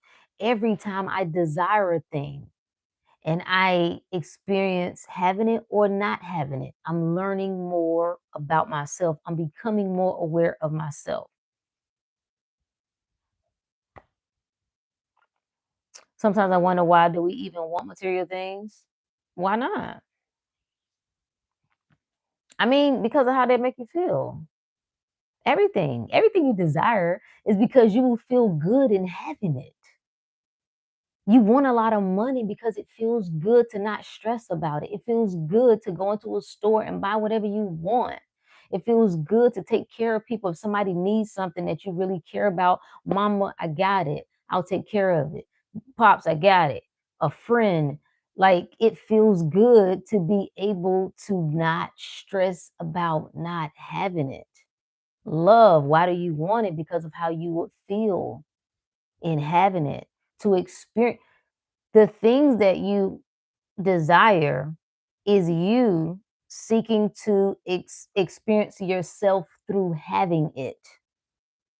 So when I have the money, I'm experiencing abundance. I'm experiencing my own abundance through that. The person, do you understand what God is? God is useless without you. Awareness is useless without you. How can you experience all of these things without the human part. You can't. You need the thing to express. You need the thing. Right? That's how now you understand that you are the source of it, but to experience it, yeah, it's like the ice cream. Why do I like the ice cream? Because it tastes good. Why do you like getting your ass rubbed? Because it feels good. Why do you like tapping ass? Because it feels good. You feel good when you have it. It's enjoyable. Your body is pleasing to the body. It's pleasing to the mind. It's pleasing to this whole physical experience. So it's not a problem with the desire. Desire in and of itself. I don't even get with those people who demonize the desire. Now, where the desire thing gets tricky is when you put the desire on a pedestal, you make it separate from you. You go into a state of mind of desperation, and you got to feel powerless to feel desperate. That's when the desire, you've now made it this thing over here and you over here, and you are separate from it. No, no, that's a matter of perception, by the way. But the desire itself, that's the whole creation process. How do we have houses? How do we have technology like this? Somebody desired to communicate, to create a mode of communication. Somebody desired to go to bed at night and not have rain dropping on their head. Somebody desired not to get up in the middle of the night and use the bathroom and have to go outside and do and crap in a hole. So all of the whole life experience has been ushered in by way of desire. So the desire, we like it. It's a good thing. How do you not pedestalize something you crave so badly? By knowing that it's you. The moment I desire it, it already exists. The moment I can see it, it already exists, which means it's already mine. I'm the only one that can stop me from experiencing that by believing that I don't have it. So I don't put it on a pedestal because I don't look at it as separate from me.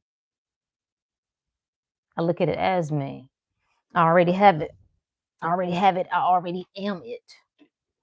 So now, will the mind accept that? I don't know. You have to find out. You got to tell yourself that and see how you respond. If it doesn't so readily accept it, then you got to keep reinforcing it, keep returning to it. I know this is the truth of the matter. I know I am one with all things. I know I'm separate from nothing. I know abundance is who I am. I know the moment that a thing comes into my awareness, I'm one with it. I know if I desire it, then it's mine. It came to me. It's a reason that you have unique desires. Let's say if you wanted to start a group home for children in a certain city and it was going to look a certain way, that came to you. That's your gift. That's your desire to see it through. It's already yours. Why? Because it came to your mind. It didn't come to my mind. I didn't think of that. It came to you. Bam. Okay, delicious. Do you accept it? Then roll with it. Roll with it. See it through. So you don't have to worry about putting anything on a pedestal as long as you know that you everything. Everything is springing out of me. I'm the source of all of this. That the greatest lesson I think is, well, it's with everything. It's with our relationship to everything, but particularly human relationships. All right. Because it feels like it's another person that's giving you this amazing feeling. It feels like they bring that into your life. And if they leave, it feels like they take it.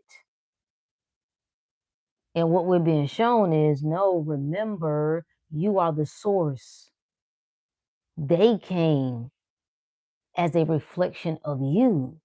They can't take anything. They can leave, right? Fine, that's a choice. But it doesn't make you less loved. It doesn't work that way. Do you think it's an energy game? Of course. Everything is energy. Everything is energy. Everything is energy. The thought is energy. That's all it is. This whole everything. That's why you can make things quote unquote shift. It's just a matter of energy. Hmm. Isn't that what science told us? Science told us that 99.9999999% the atom is 99.99999% empty space. So if you and your body is made up of organs, and those organs are made up of tissues, and those tissues are made up of cells, and those cells are made up of atoms, and an atom is 99 point whatever percent empty space. That says to me that I'm more nothing than I am something. That's what it says to me. That's what it says to me. So if that's the case, if that's the case, what am I entertaining? What am I focusing on? What am I getting behind? If you feel like you're in a state of suffering, that's what you have to dial in on. What stories am I telling? What thoughts are coming up for me? Am I accepting this as true? Yes or no? That's why building yourself is key to getting whatever you want or recognizing yourself. Recognizing yourself. It feels like you're building yourself, but you don't have to build yourself. The mind feels like it needs to build, but really you just recognize. It's like, damn, I had the power this whole time. Wow, I was loved all this time. I was abundant all this time. I was chosen. I was favored. I was healthy. I'm recognizing that within myself. My blinders were on. I'm piercing that veil that had this cloud over my eyes that made me believe that I was separate from the things that I desired. No, I've always been successful. You know, the mind will say, wait a minute. That's what the conscious mind does. The conscious mind, the ego mind is like, bitch, you is not. Do you remember when? Do you remember this? Do you remember that? You have to control it. And really, you're not controlling it. You're just guiding it. Because control sounds like you're trying to force it. And that's to me, one of the worst things you can do. Boy, it's like trying to steal water. That's what people are trying to do in meditation. They're trying to steal their thoughts. You don't steal the thoughts. You don't steal the thoughts. The thoughts are the thoughts. No, no, no. You have to guide your attention, guide your focus. You have to observe everything. You sit still and you start to observe. That's step one. Not tinker, not trying to fix, not trying to fight. I just want to observe me. You sit still and you're thinking about, oh, I need to get some bananas from the store. Oh, you know what? That stupid heifer. Yeah, I remember what she said. The mind just is all over the place. It's the first stages of you turning your attention inward. Like, wow, my mind be all over the place. I gotta observe. I gotta become the watcher. The ways of thinking and ways of being, ways of moving. Yep. Yep. All of that. So let me see, was that my last one that I wanted to give you?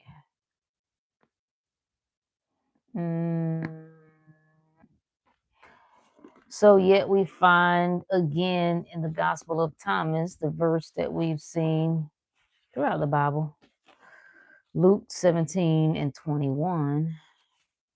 The kingdom of God is, it says inside of you. I'd be curious because even the Gnostic Gospels have been translated. So I'd be curious to see what that original word was. Did it say that? Did it say inside you? What is this? This is 3. Jesus said, if your leaders say to you, look, the kingdom is in heaven, then the birds of heaven will precede you. If they say to you, it is in the sea, then the fish will precede you. Rather, the kingdom is inside you and it is outside you. I like that. It gives us a different spin. This is all you. It's all you. Awareness is all you. I know we reference it as inside, outside, look within. There really isn't a within. There really isn't a without. It's all you. How different does life get when you be like, wait a minute, this shit is me. Why am I tripping over this person? They're me. The people that I don't even like. It's all a matter of my own awareness, right? That's when I say me. I don't mean me as the personality, but as awareness. In order for you to see it, you got to be aware of it. So it don't make sense to be mad at it. Why are you mad at it? Why are you mad at feeling down? You know you can do about it other than choose different. But once it comes before you, it is what it is.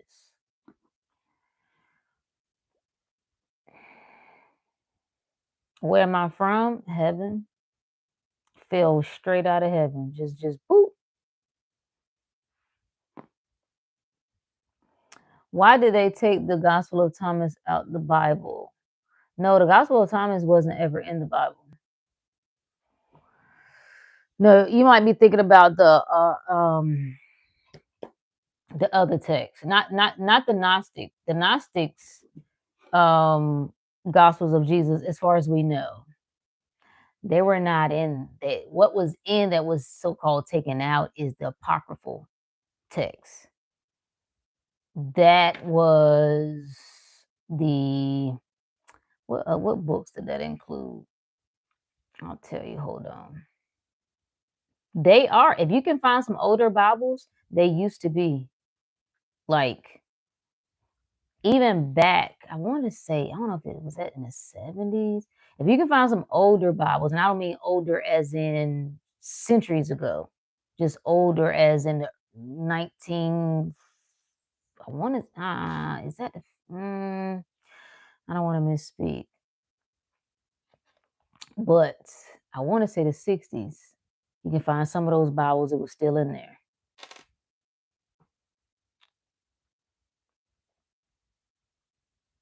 I'm trying to. What was the? Hold on, I'm gonna look it up. Yeah, the Apocrypha. Those were the 14 books. So that included the Wisdom of Solomon, the rest of Esther, the Prayer of Onassis. Yeah, I think the Book of Enoch was in there as well, if I'm not mistaken.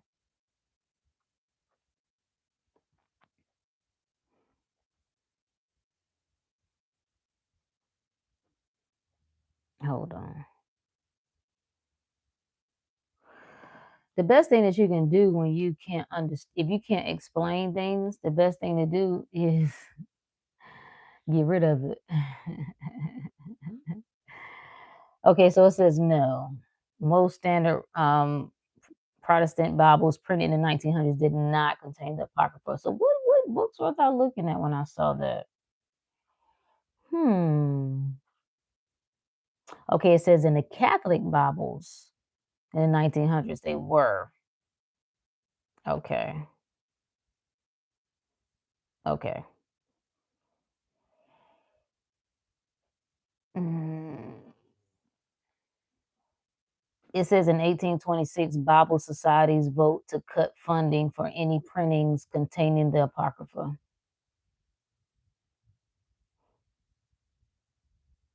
So the 1900s, the 66 book format becomes the absolute default for the commercial Protestant Bible market.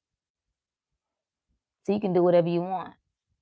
Take things out, put things in, you do whatever you want. So when people try to stick to their beliefs about certain things and they don't even know. I remember when I first came across, like out of all my years in church, I was like, the books taken out. What books did they take out? Ain't nobody told me they took no books out. What? Yeah. Amazing what you find when you open your mind. I'm so curious about that. Bashar sometimes says that not everyone in your reality is a one-to-one reflection. Oh, I agree with that. Yeah, yeah, yeah. I agree with that. Meaning, when we say everyone is you, that's why I wanted to clarify. Not you in the sense of you. I mean, I'm aware. It's me as awareness because I'm aware of it. I see it. So it has to be what I'm aware of because I'm experiencing it. I see them. I'm interacting with them, or again, I'm just witnessing it. So I don't mean that everybody is a, let's just say you run into somebody who's real nasty. You're like, oh, okay, so this is a sign that this is me, that I must be nasty. No, I'm not saying that at all. No, I'm not saying that at all. Sometimes you can see people based on your assumptions of life. So if you have a core assumption that majority of people who you meet are nasty. Let's just say you have an assumption of racist people. You have an assumption that most white people are racist, or most black people are racist, or most black people are this or that. You can run up on your reflection, meaning your assumption. You assume that people act this way. You assume that police officers would do that. So that's what you experience. You are experiencing reflection of your own assumptions. But there are times when something comes across that just like, that is so weird. I wonder how did I meet them? There is a part of you that's aware of that, whether you actively chose it or not. What's the main point of the Gospel of Thomas? Self-realization. That's the point of all the Gnostic texts. That's the point of all of it. Is you knowing yourself. You turning your attention to yourself, to liberate yourself from the hell of thoughts. That's it. Turn your attention from the world. Stop believing that what you say, or what you see rather, dictates the truth, right? Know that it is your own mind, by way of the thoughts that you accept as true, that's creating your suffering. That's the summary of all the Gnostic texts. The hell of thoughts or the thoughts of hell, both. They the same thing. They the same thing. That's all hell is anyway. Hell is just doubting yourself. Hell is second guessing yourself. Hell is believing that you're powerless, believing that the world poses a threat to you.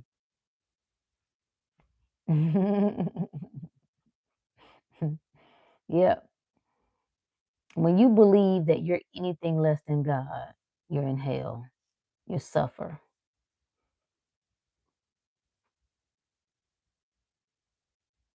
Mm-mm.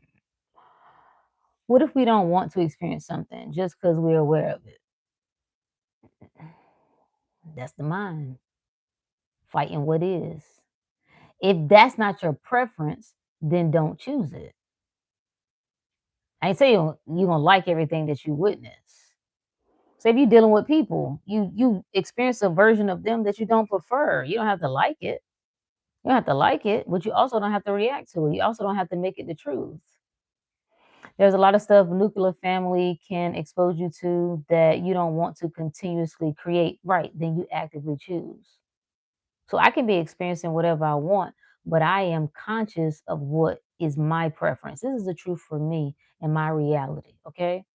No matter what's going on, this is what I get. I get what I want. No matter what's happening, I'm always taken care of. I'm always provided for. My body is always in phenomenal health. I'm always ageless and timeless. I never have to worry about getting sick. Like, do you understand that I could, and I experienced this when I was going through a lot of changes and I gotten sick, and I was really headstrong about this is where I am and this is what is true in regard to health, and I'd be good, and then I'd get sick again. I go through a period of sickness. What did I tell myself? I ain't changed the story. I don't care. I done told you. I don't. find a need to be sick, even in the midst of me being sick. Now, part of my problem was I had a core belief that sickness was normal, that it was just a normal part of life. That's that unconscious. Sometimes you're not aware. So it made sense that I experienced sickness.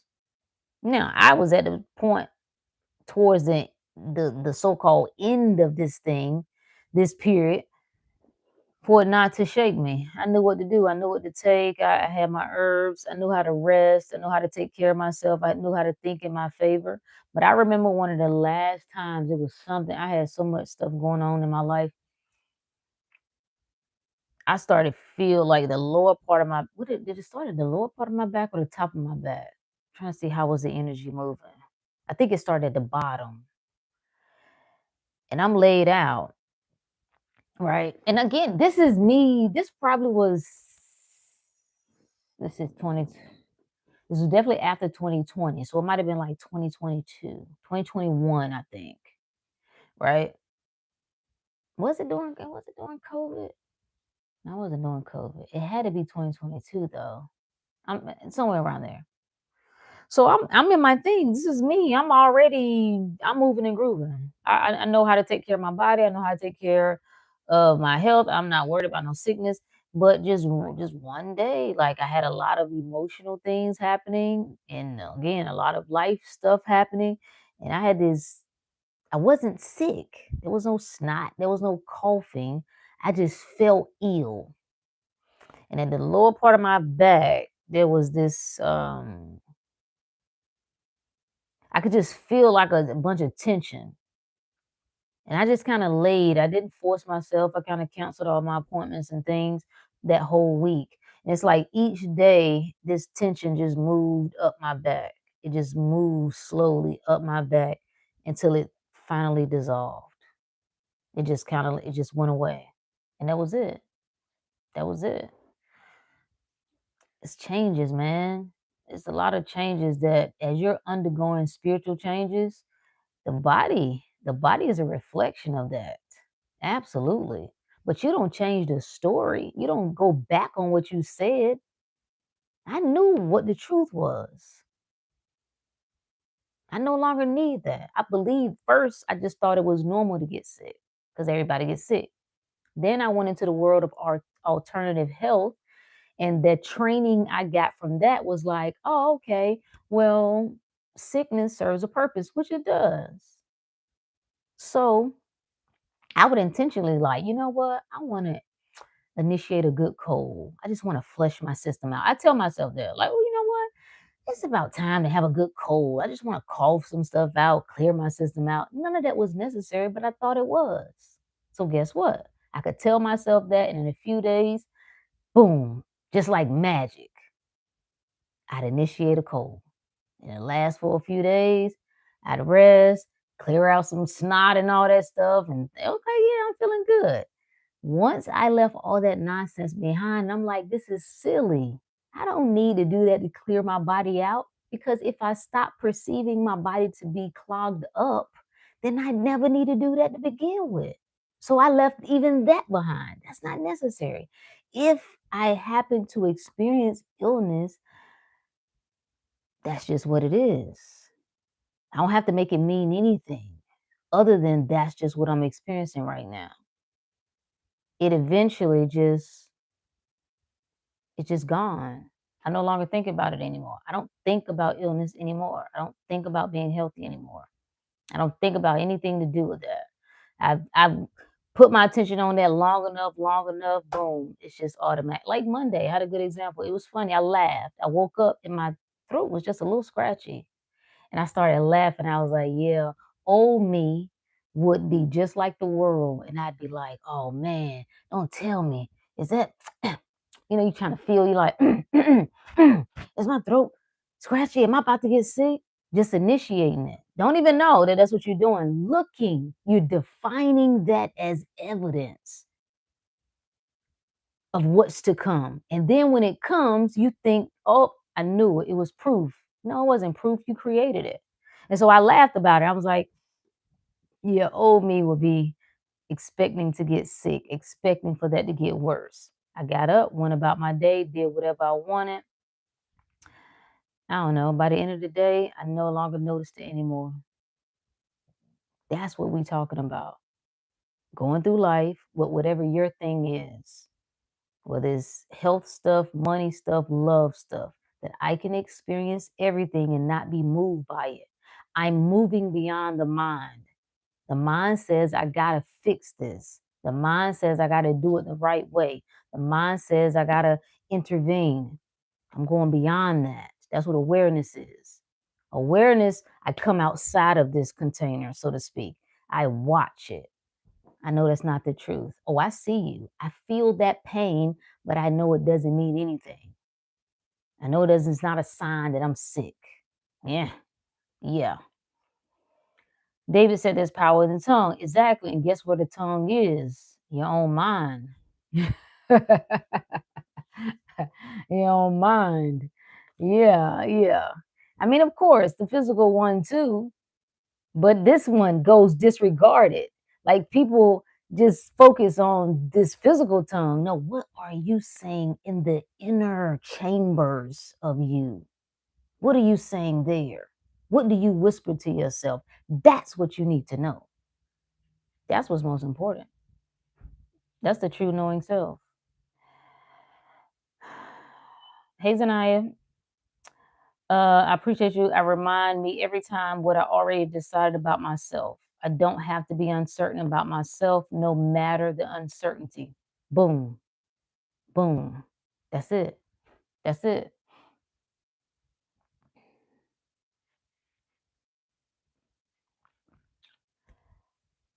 Uh, our brain tells our body what to do. How does it do that though? Where does the brain get the instructions from? Mm, mm. Because that's what the nervous system picks up. Everybody talk about nervous system regulation, nervous system regulation, nervous system regulation. What is the nervous system responding to? What you're aware of? Ah, now, sometimes you're not aware what you're aware of. You see how that is? You are awareness, but you have to be aware of being awareness. Let's say it a different way. A baby is a human, but that baby isn't aware of being a human. That baby boy isn't aware of being a boy. The baby girl isn't aware. They are human though. Only as time passes, okay, they get older. You start to see them looking at their hands, starting to notice, I can move this, moving their legs. They're listening now. They start out making noises, but they start to identify that this is me making this sound. That awareness is coming online. They are awareness. They are consciousness. And they're becoming aware that they're consciousness.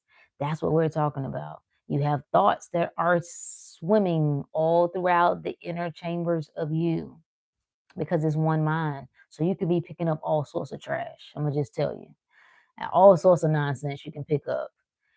Being aware of that, though, puts you in the driver's seat because then you can make a choice. No, I don't choose that. I notice that. A ugly thought comes up and say, you're not as good as you thought you was. You ain't never been loved. You ain't never been in no healthy relationship. What make you think you're going to be in one now? When you can identify that, when you are aware of that, guess what? No, that's not true for me. That's not a true statement. No, only I can decide that. I determine my fate. I determine my destiny. And I say that ain't true for me. That cannot define me. Nope, nothing that I've done up until this point can dictate the life that I'm going to live. I'm loved because I am love. Okay? Of course, people will see the best in me because I see the best in me. Yes, I am valuable because I value me. Yeah.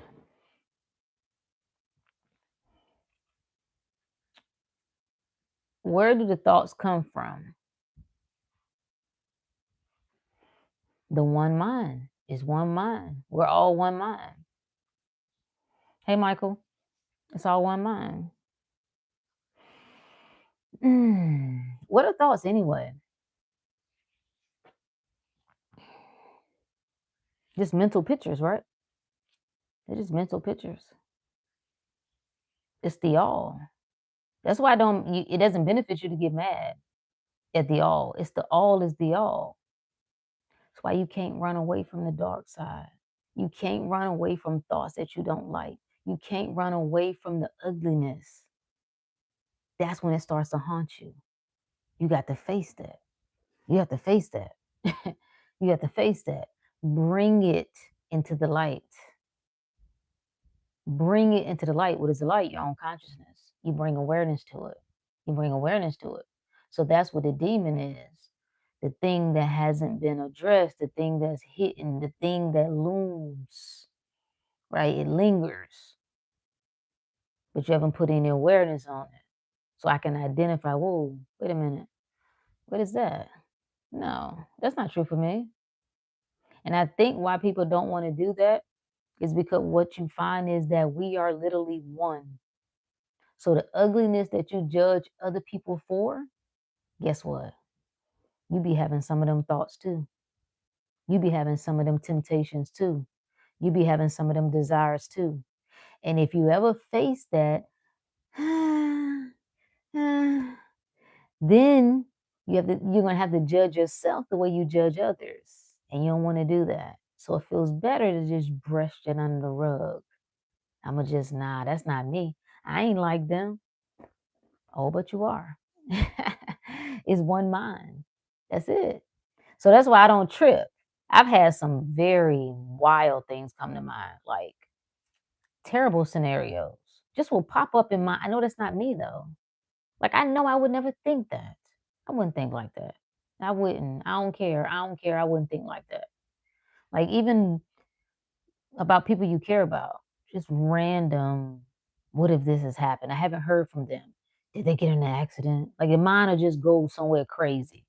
No, of course not. Yeah, everything is you pushed out. Everything is you pushed out. Yeah, everything is you. And you have to sit with that if it doesn't make sense. Here's the thing about coming across new concepts. You don't know what you need to know when you need to know it.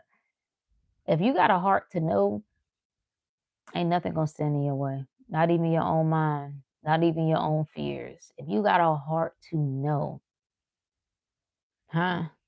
You got a willingness to know, a desire, and a willingness. Those are two components. I want to and I will. I want to and I will. You ain't got to trip. Just live. Just live life and let life unfold. It'll make sense when and if it needs to make sense. But you do have to contemplate. That's what centering yourself is. Making life about you, making you the center of everything. You got to carve out spaces for yourself. People think solitude means being by yourself. No, it's a lot of people by themselves and they're not in solitude. They're going crazy. They're not in solitude at all. No, no. And then there are people who are around a lot of people who still live in solitude. That's an inner dwelling. That's an awareness of you. I'm keeping my attention on me. I'm making that the center point. That has to be a priority, or else the world gonna swallow you up. I'm gonna tell you that right now. Oh, you can think. Trust me, I can be stubborn to my core, but trust me, you can think these things you can think you can just move through life and just feed yourself all sorts of nonsense. No, no, no. Got to keep the main thing the main thing. Meditate on the word day and night. That means keep the truth in mind day and night. Don't turn from it. Make that the priority, whatever that looks like for you. Live life to the maximum. You have to. You have to. I think everybody ends up. Oh, let me see. Do I still have that verse? What was that lady's name? Damn, what was that? It was also a video that Wayne Dyer did a while ago about this lady who wrote this book. Um, Damn, what was the name of that book? Mm, she was I want to say she was a nurse. I don't know if she was hospice, like end of life nurse, like dealing with the people who on their deathbed, they know they're soon to die. And she wrote a book about their top regrets, right?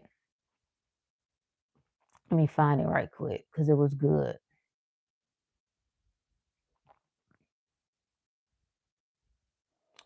What was her name? I know I had that book. Let me look up Wayne. Okay, yeah, here it is. Bronnie Ware, the top 5 regrets of the dying. Number 1, they didn't live a life that was true to themselves. That's why I had to destroy my life. Again. I don't know. Did I ever do it the first time? I don't know, but I had to destroy it because I wasn't living true to myself. I was unintentionally. See, this is the thing of unawareness. Sometimes you don't know. Sometimes you don't know. You're not aware. Yes, you're there. You're living. You think you're making decisions, but it hits you. And you're like, what am I doing with my life? Why am I here? Why am I going along with this? Why am I living like this? Why am I making these decisions? It says many people die with unfulfilled dreams, realizing too late that they lived according to the expectation of others rather than honoring their own paths. That haunted me. I think I had a nervous breakdown. So I was talking about this before. I'm laughing now, but it wasn't funny at the time.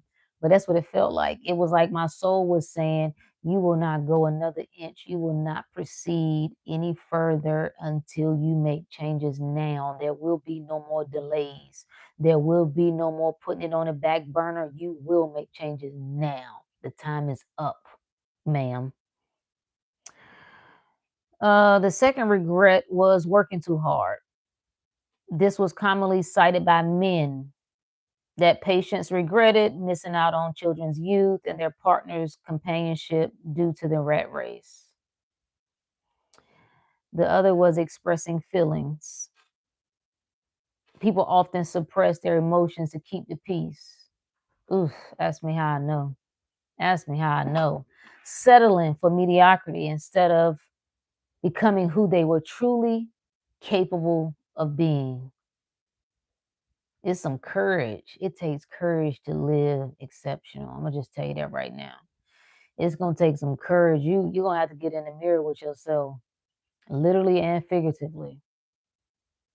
Fourth was staying in touch with friends. Most people caught up in a daily grind. Many people let golden friendships slip away and deeply regretted it in their final weeks. And then number 5, regret of those on their dying bed was allowing themselves to be happy. You know how many of us are just denying ourselves happiness? Just be happy. Just make the decision. Just leave. Just go. Choose that. Enter that space, leave that space. Just be happy. Many patients did not realize until the very end that happiness is a choice. Fear of change and restrictive habits had kept them trapped in familiar routines rather than allowing them to embrace joy.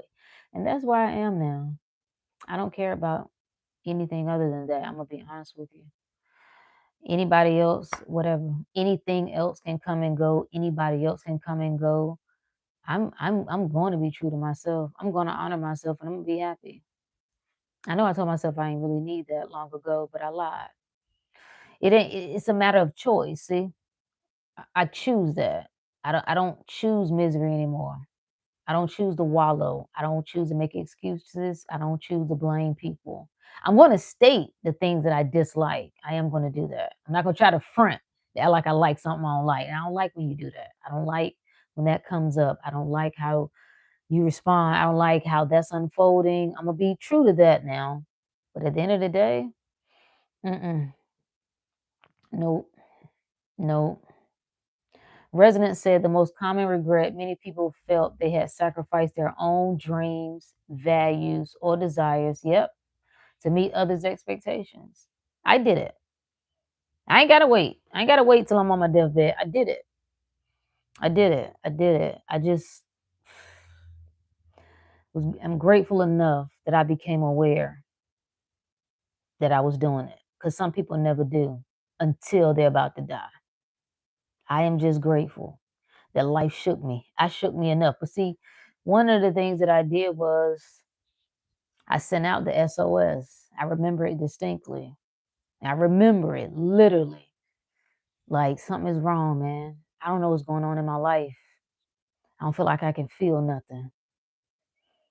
I don't know what's going wrong. I don't know what's wrong with me. I can't. I got projects. I can't make it connect. I can't think straight. I don't know how. I know what I need to do, but I can't do it. Something is wrong. I don't. Nothing is wrong, right? There's nothing that's sticking out to be wrong, but something is wrong. I need make it clear for me. That was my request. It was a petition.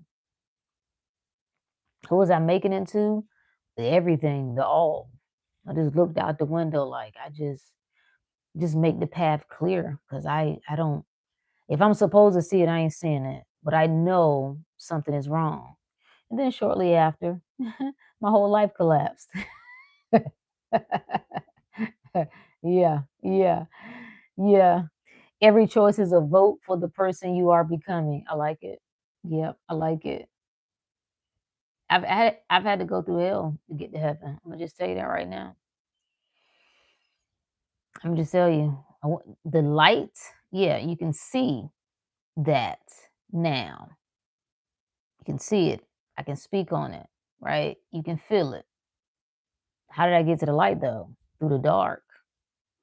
I had to unearth some things. I had to face some things. I had to face some things. Whether I was ready or not, whether I felt ready or not.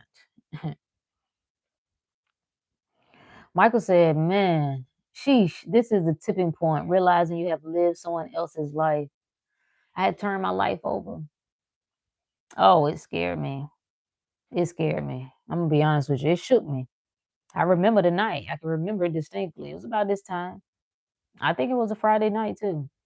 I just looked in the mirror. I said, I don't know who you are anymore. I don't know who you are anymore. And I couldn't do anything. It was just like a slow tear that just came down. I couldn't, I didn't know what to do with it. It was a moment just to acknowledge it. Girl, I don't know who you are. I don't, you somebody, but I don't know who you are. This is what a man is supposed to do. Biting of the tongue is hurtful. Yeah.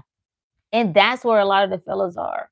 Like everybody's so angry. Everybody's so angry. And it's pain talking, right? There's no woman who's acting in good faith who can say that men don't have legitimate complaints. There's no woman who's being true to herself that won't acknowledge that. You're lying if you say that. Men have legitimate complaints. Men have this, they have the fears, they have the pain, they do. Men are just as afraid of opening themselves up as women are afraid of losing themselves. This is everybody. It's the same.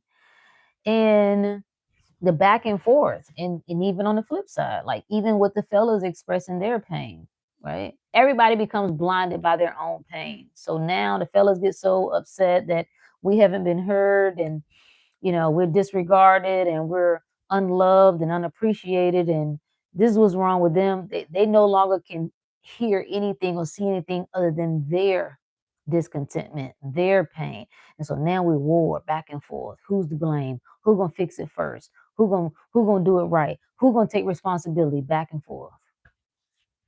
It's really trash. It's really trash.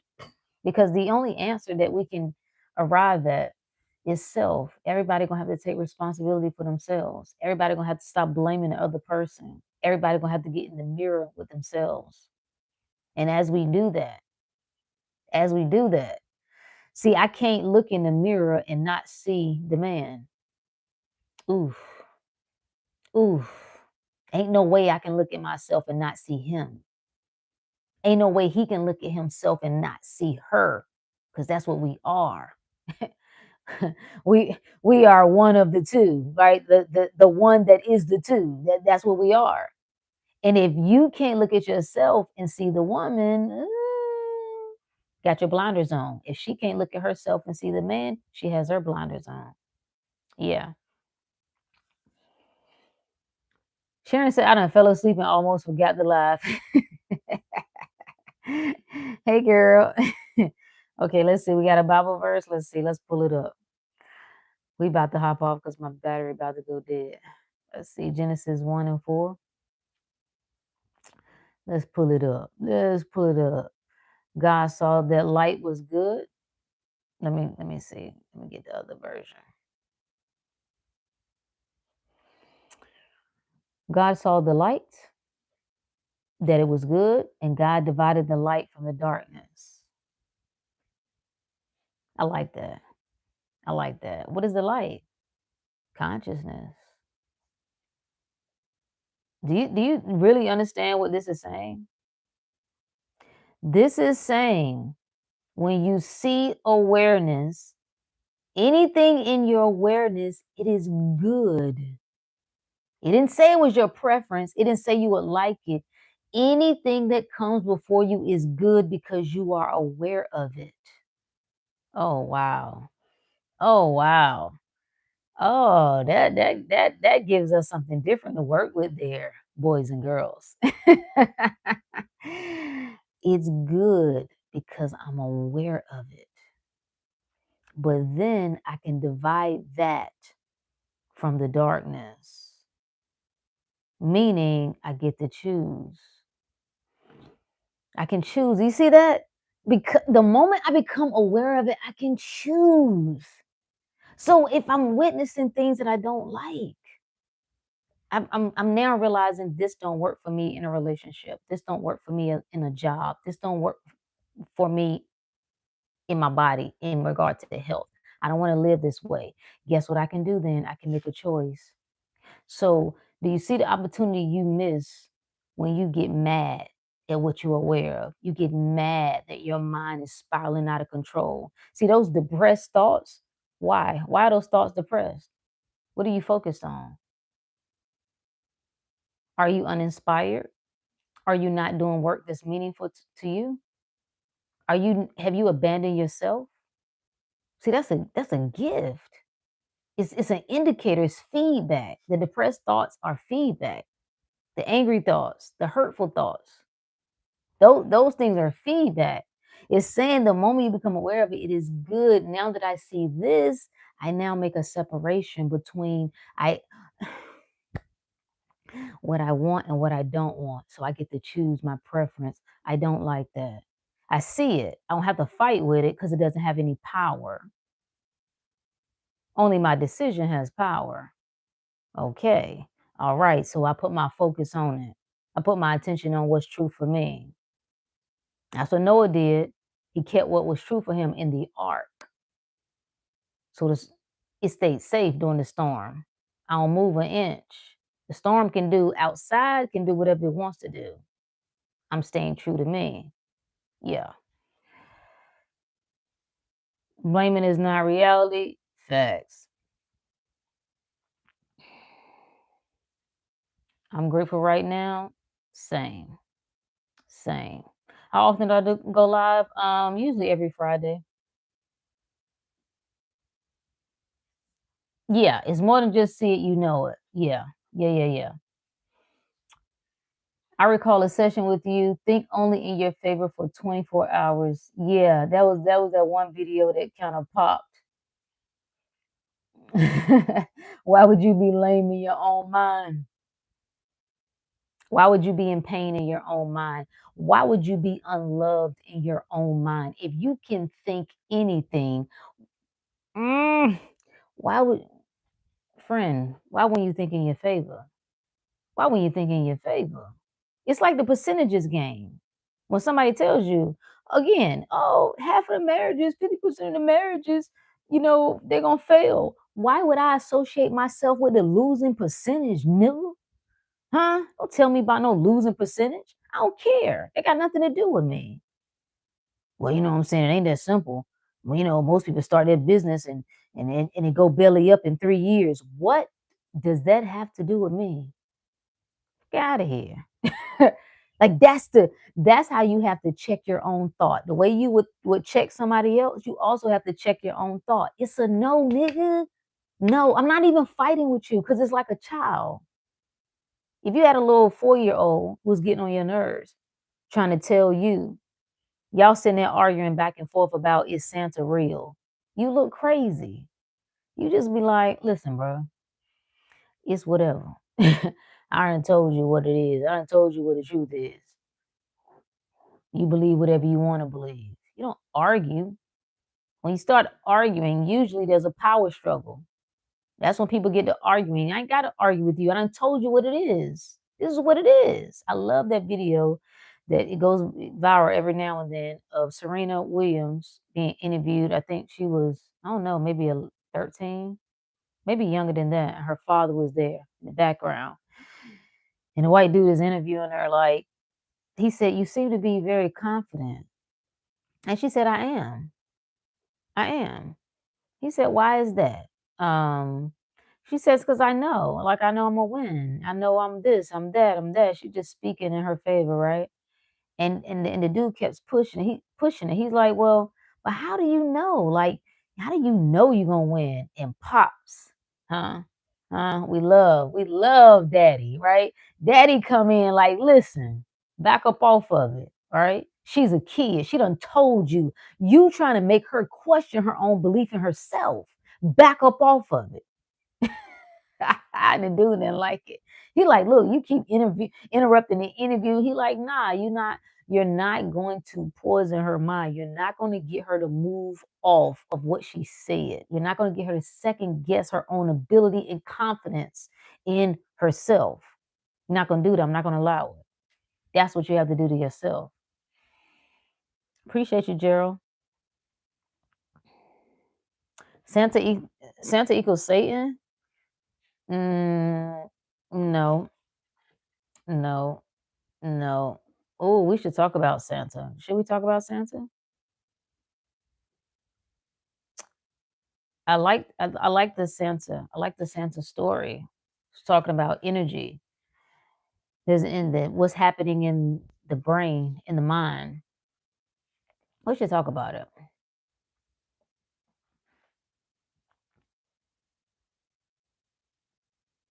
Yeah, he shut it down. You remember the interview? Yeah, I loved it. Oh, I love it. Every time I see it, I love it.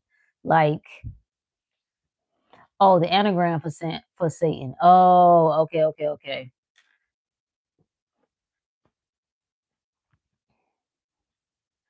But I see I don't even like even when I think about Satan, um,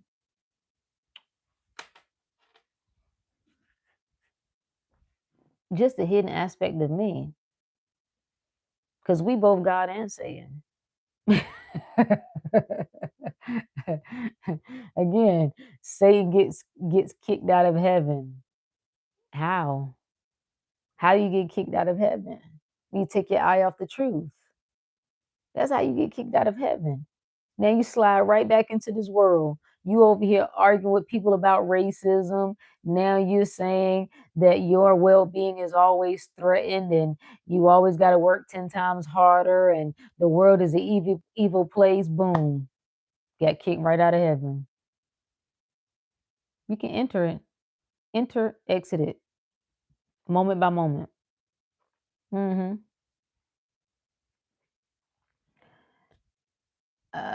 Satan is just based off of Saint Nicholas. Okay. So whatever you say it is, friend. It's whatever you say it is.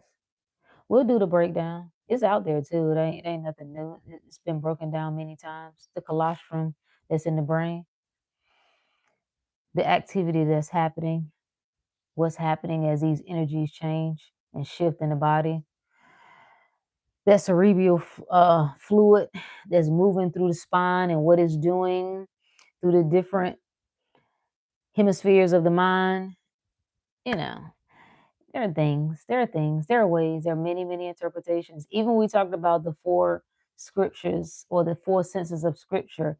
I found that apply to everything. Every story that's ever been told, every movie that's out, you can interpret it four ways: literally, symbolically, morally, and mystically.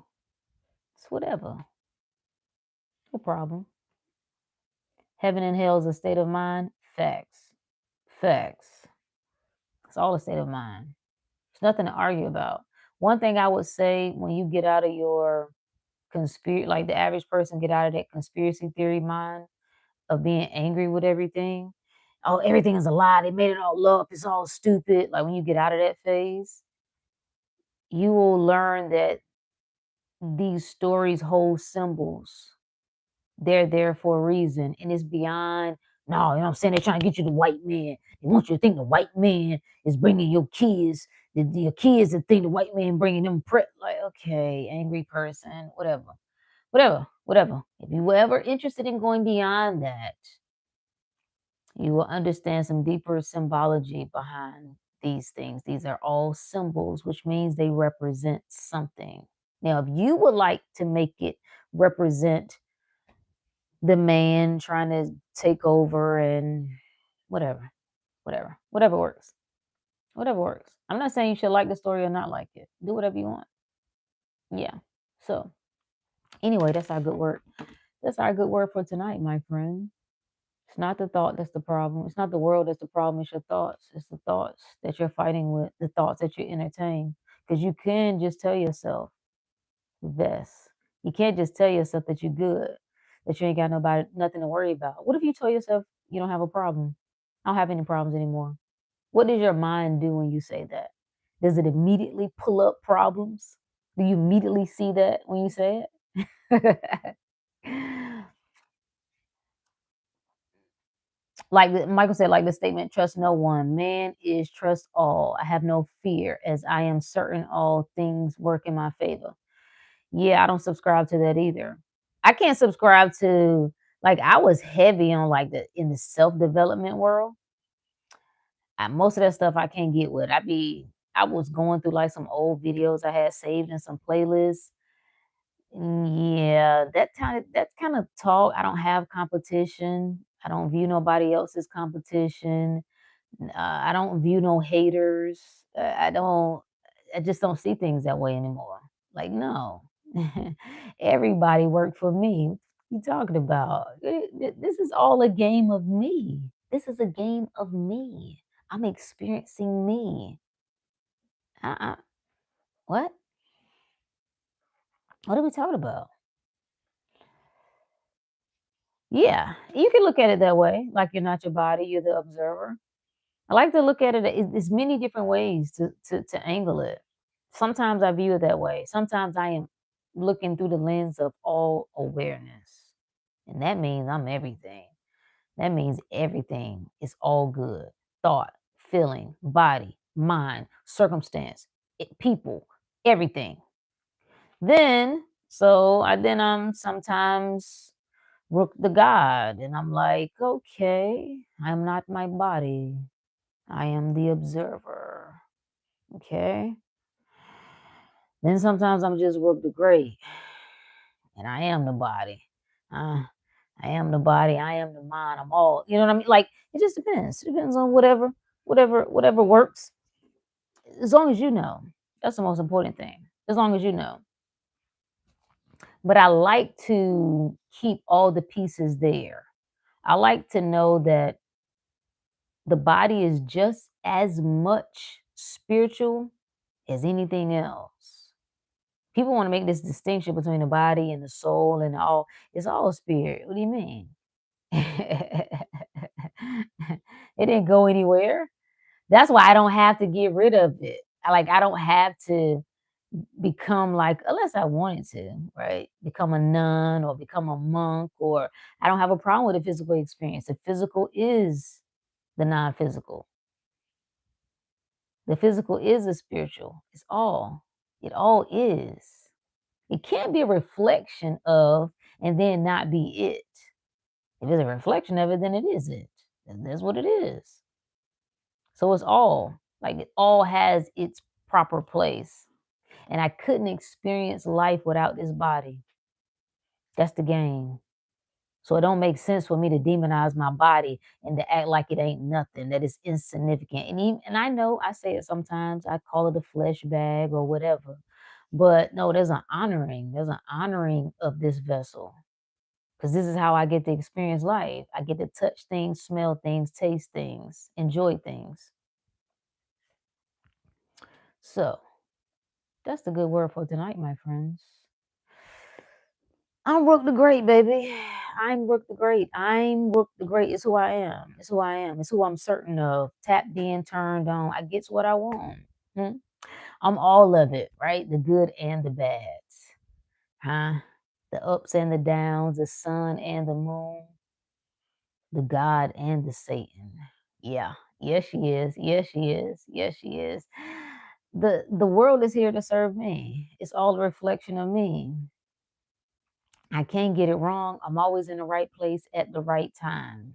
Always, always. Everything always worked in my favor for my good. Always, always. When I speak, they listen. When I show up, they pay attention. It's just the energy. This is just how I'm rolling. I have no complaints about anything or anybody. Why? Because this is my reality and I get what I want. I never come up short. I'm never late. I'm never behind. I'm never cut off. That just can't happen. See? The light. See how the light just closed me right out? That's who I am. Who are you? Who are you? Can you go bar for bar with yourself? Get clear on who you are. What's important to you? What you got to have this lifetime? What must you know this lifetime? What must you experience this lifetime? What is it that you ain't leaving without? Like I'm leaving here with something. Ain't it what Denzel said? I'm leaving here with something. Is this new age? Everything is new age. New age is that it's talking about your mind. It's talking about consciousness. There is no such thing as this. People trying to act like it's a thing. That's all new age is new consciousness. That's what new world means in the Bible. That's what a new earth means in the Bible. It's a new state of mind, a new state of consciousness, awareness, friend. That's it. That's it. So, if you don't like the phrase, throw it away. It's whatever you say it is. That's what it is. Don't let nobody else tell you what something is or isn't. Well, no, you better stay away from that because that's that new age stuff. That's that new age stuff. You can't touch that. Because you know what I'm saying? That'll lead you astray. Nigga, get your scary ass out of here. Okay? Same thing with what's the other terminology? It's another phrase. New age and it's another one. Um oh, the occult. That's what scared people. New age and the occult. Well, then go back to do whatever you was doing. If it scared you, yeah, yeah. But no, it's just mine.